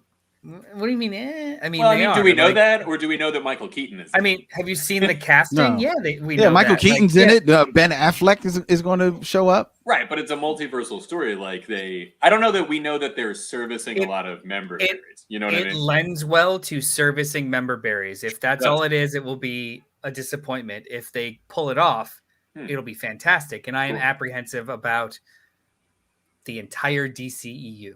Sure, for sure. Anything connected to those. The biggest member, Barry, that I haven't heard people mention yet, and admittedly, I'm not looking for this type of coverage, is that in the image in the teaser, which we assume is Michael Keaton's because it's his Batman cowl, but it's in the back is it's in silhouette. That Batman is standing in what appears to be the Batcave from the Christian Nolan universe. Really? Oh, interesting. That's what I liked. That's what I like. Complete with like the big waterfall that he comes flying in. Also, do we know he's explicitly being that Bruce Wayne? No. From the 89? His dialogue suggests otherwise. Right, because he might be Batman, but a different Batman. Well, he might be like the Thomas Wayne-ish Batman of like, why the fuck would you want to save this world? What's the dialogue that you're talking about? Of all the universes and dimensions you could travel to, why did you come to this one, and why do you want to save this one? Something along those lines. Like it is not very hopeful and or inspiring dialogue. Interesting. Even though to be true, to be fair, that 89 was a dark universe, True. And it was also, not trending. It was not trending to light. And it's years later. They also show like a bloody and or broken Ben Affleck cowl. Oh, really? Oh, I didn't. Was it a Ben Affleck? Because it looked like it was Ben Affleck because it had expressions. Like it had a fucking brow and tiny ears. Like like Ben Affleck has the cowl with the angry face. Right. Yeah, the best Batman suit on screen, in my opinion. Man, it just looks like Batman. Yeah. It does. It does. Yeah. Like it looks like Frank Miller Batman. For sure. Right. It does shorter ears and shorter ears, but also a shit ton bulkier. Like he's not built like his Batman and Ben Affleck's Batman is not built for speed. Yeah. But it's also two-tone. It's not solid black, which is like that was cool. I thought that why cannot other people do that? But well, I mean, the practicality of it is that it should be in the shadows, so not many colors. Right? Yeah, whatever. And then like let's just cap it off and finish it off with Batman. We got the full no the Batman. What? Thank you. The Batman. You said Batman. It's the Batman. Yeah, we got the full The Batman trailer, written, directed by Matt Reeves. Yeah. What did you guys think? Awesome. Looks awesome. Looks great. I am flabbergasted that is Bullseye playing the Penguin. Colin Farrell, yeah. Colin Farrell. Definitely. Yeah. And I'm actually flabbergasted that they found a way to make it feel Batman, feel dark, feel gritty, but still trying to give you a little bit something different. And I was really worried, and ultimately the movie, it may still prove me right, but I was really worried that there might be familiar beats there. Yeah. But they found different ways, man, to make it work. And I loved every inch of it. I love that. I love Zoe Kravitz's Catwoman. That's who that is. Zoe Kravitz. Yeah, nice. Man. I didn't recognize her with the hair. Jeffrey Wright. I like how he's great. Yep. Yeah, they're focusing on like this period of time that we've seen in comics, but not in any of the films yet. This like year 2.5 kind of thing. Mm-hmm. Like he is still not very controlled in his anger or precision, yet he is that person. Like he doesn't know how to switch it or turn it off. Right. Like which lends Bruce Wayne kind of. Yeah. Right. Yeah. Which lends itself to Robert Pattinson, because that's definitely, you can see that's what he's the angle he's coming at with his Bruce Wayne. So yeah, because even his Bruce Wayne seems very kind of, for lack of a better word, kind of emo. Just still troubled. Seems like a bit of a sad boy or troubled sad boy. Yeah. Because he hasn't learned how to use that as a tool yet. And I like this, like he doesn't have the pocket mask of Bruce Wayne yet. You know, he's building the personas, which is a really, really good place to put somebody. I think it looks wonderful. Yeah, not just from this trailer, but somewhat, and from what I've heard in general, it seems to be a detective story, which is something that even in the comics are few and far between for the world's greatest detective. You just don't see. He's by reputation the world's greatest detective. You know what I mean? He does very little detecting, certainly not in the movies, and I think it's a very unexplored kind of genre for a superhero, but it's like ready-made. I mean, it's who he is as a character. Yeah, it looks cool. You guys have all seen the Matt Reeves's Planet of the Apes trilogy, right? I have just not rewatched them. Those movies are borderline masterpieces. They're really good. Genre movies should not be that excellent, and they are. They should have been. What exactly are member berries? Fan service. It's a reference to the Gummy Bears, I believe, cartoon show, right? No, South Park. Oh, it's South Park. Why did I think it was Gummy Bears? I don't know, but I like that theory better. Yeah. Probably the last thing that we should maybe mention for all of FanDome, which was a wonderful thing to put on passively while resting my leg and folding laundry, was Superman has changed his motto officially. Yeah. To truth, justice, and a better tomorrow. Great. Some people. Oh, really? I didn't even know that. Yeah. It's officially now truth, justice, and a better tomorrow. Some people think that that's amazing and inclusive and fantastic. Some people think that their childhoods are over now.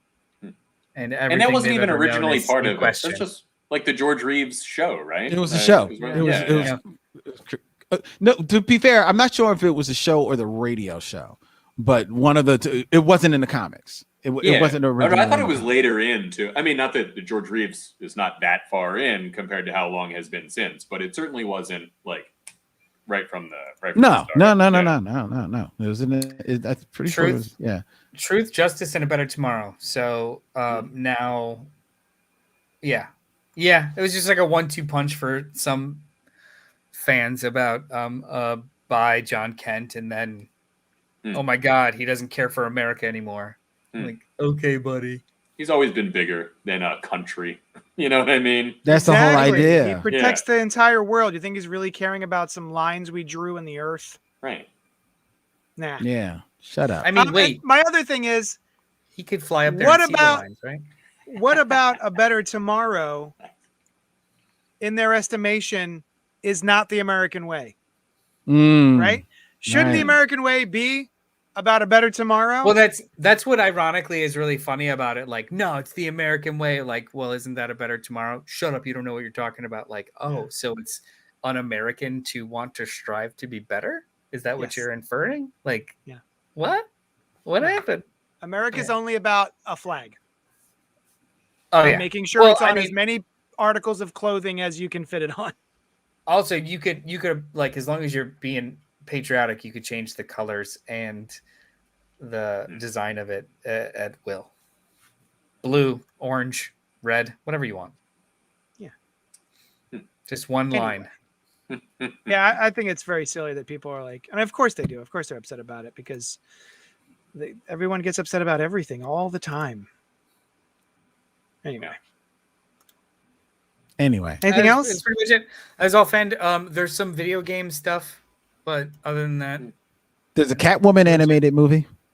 Oh yeah, really? That's cool. Teaming Catwoman with Batwoman. Oh, that's cool. Yeah, it looked kind of cool. I'm in. Look kind of like like a like animated movies now. It's kind of like a bit of an anime type of look to it, but it looks cool. I was gonna say I didn't love the look of it. Like it would look like hazy anime. Like they're cutting corners, so they just put Vaseline over it.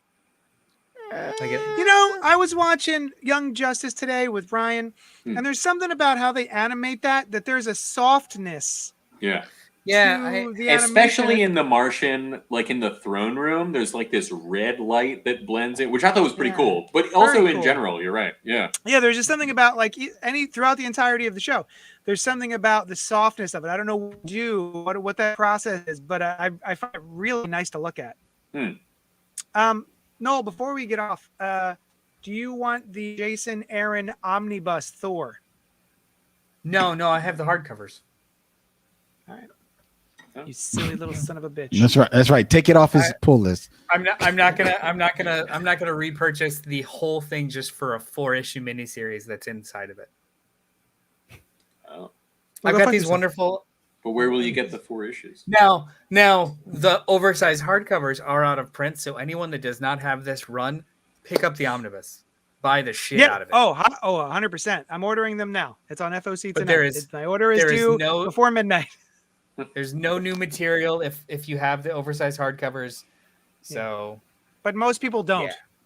Yeah. I don't. Well, guys, thank you so much for hanging, guys and gals and non-binaries, anybody and who's everything hanging out with us. Thank you so much. Yeah. And B's, aces, whatever. Len, you're one of my favorite son of a bitches on this planet. I'm sad that we're not gonna hang out with you Monday nights at 9 p.m. anymore. I'll miss you, buddy. I'll see you on the 29th.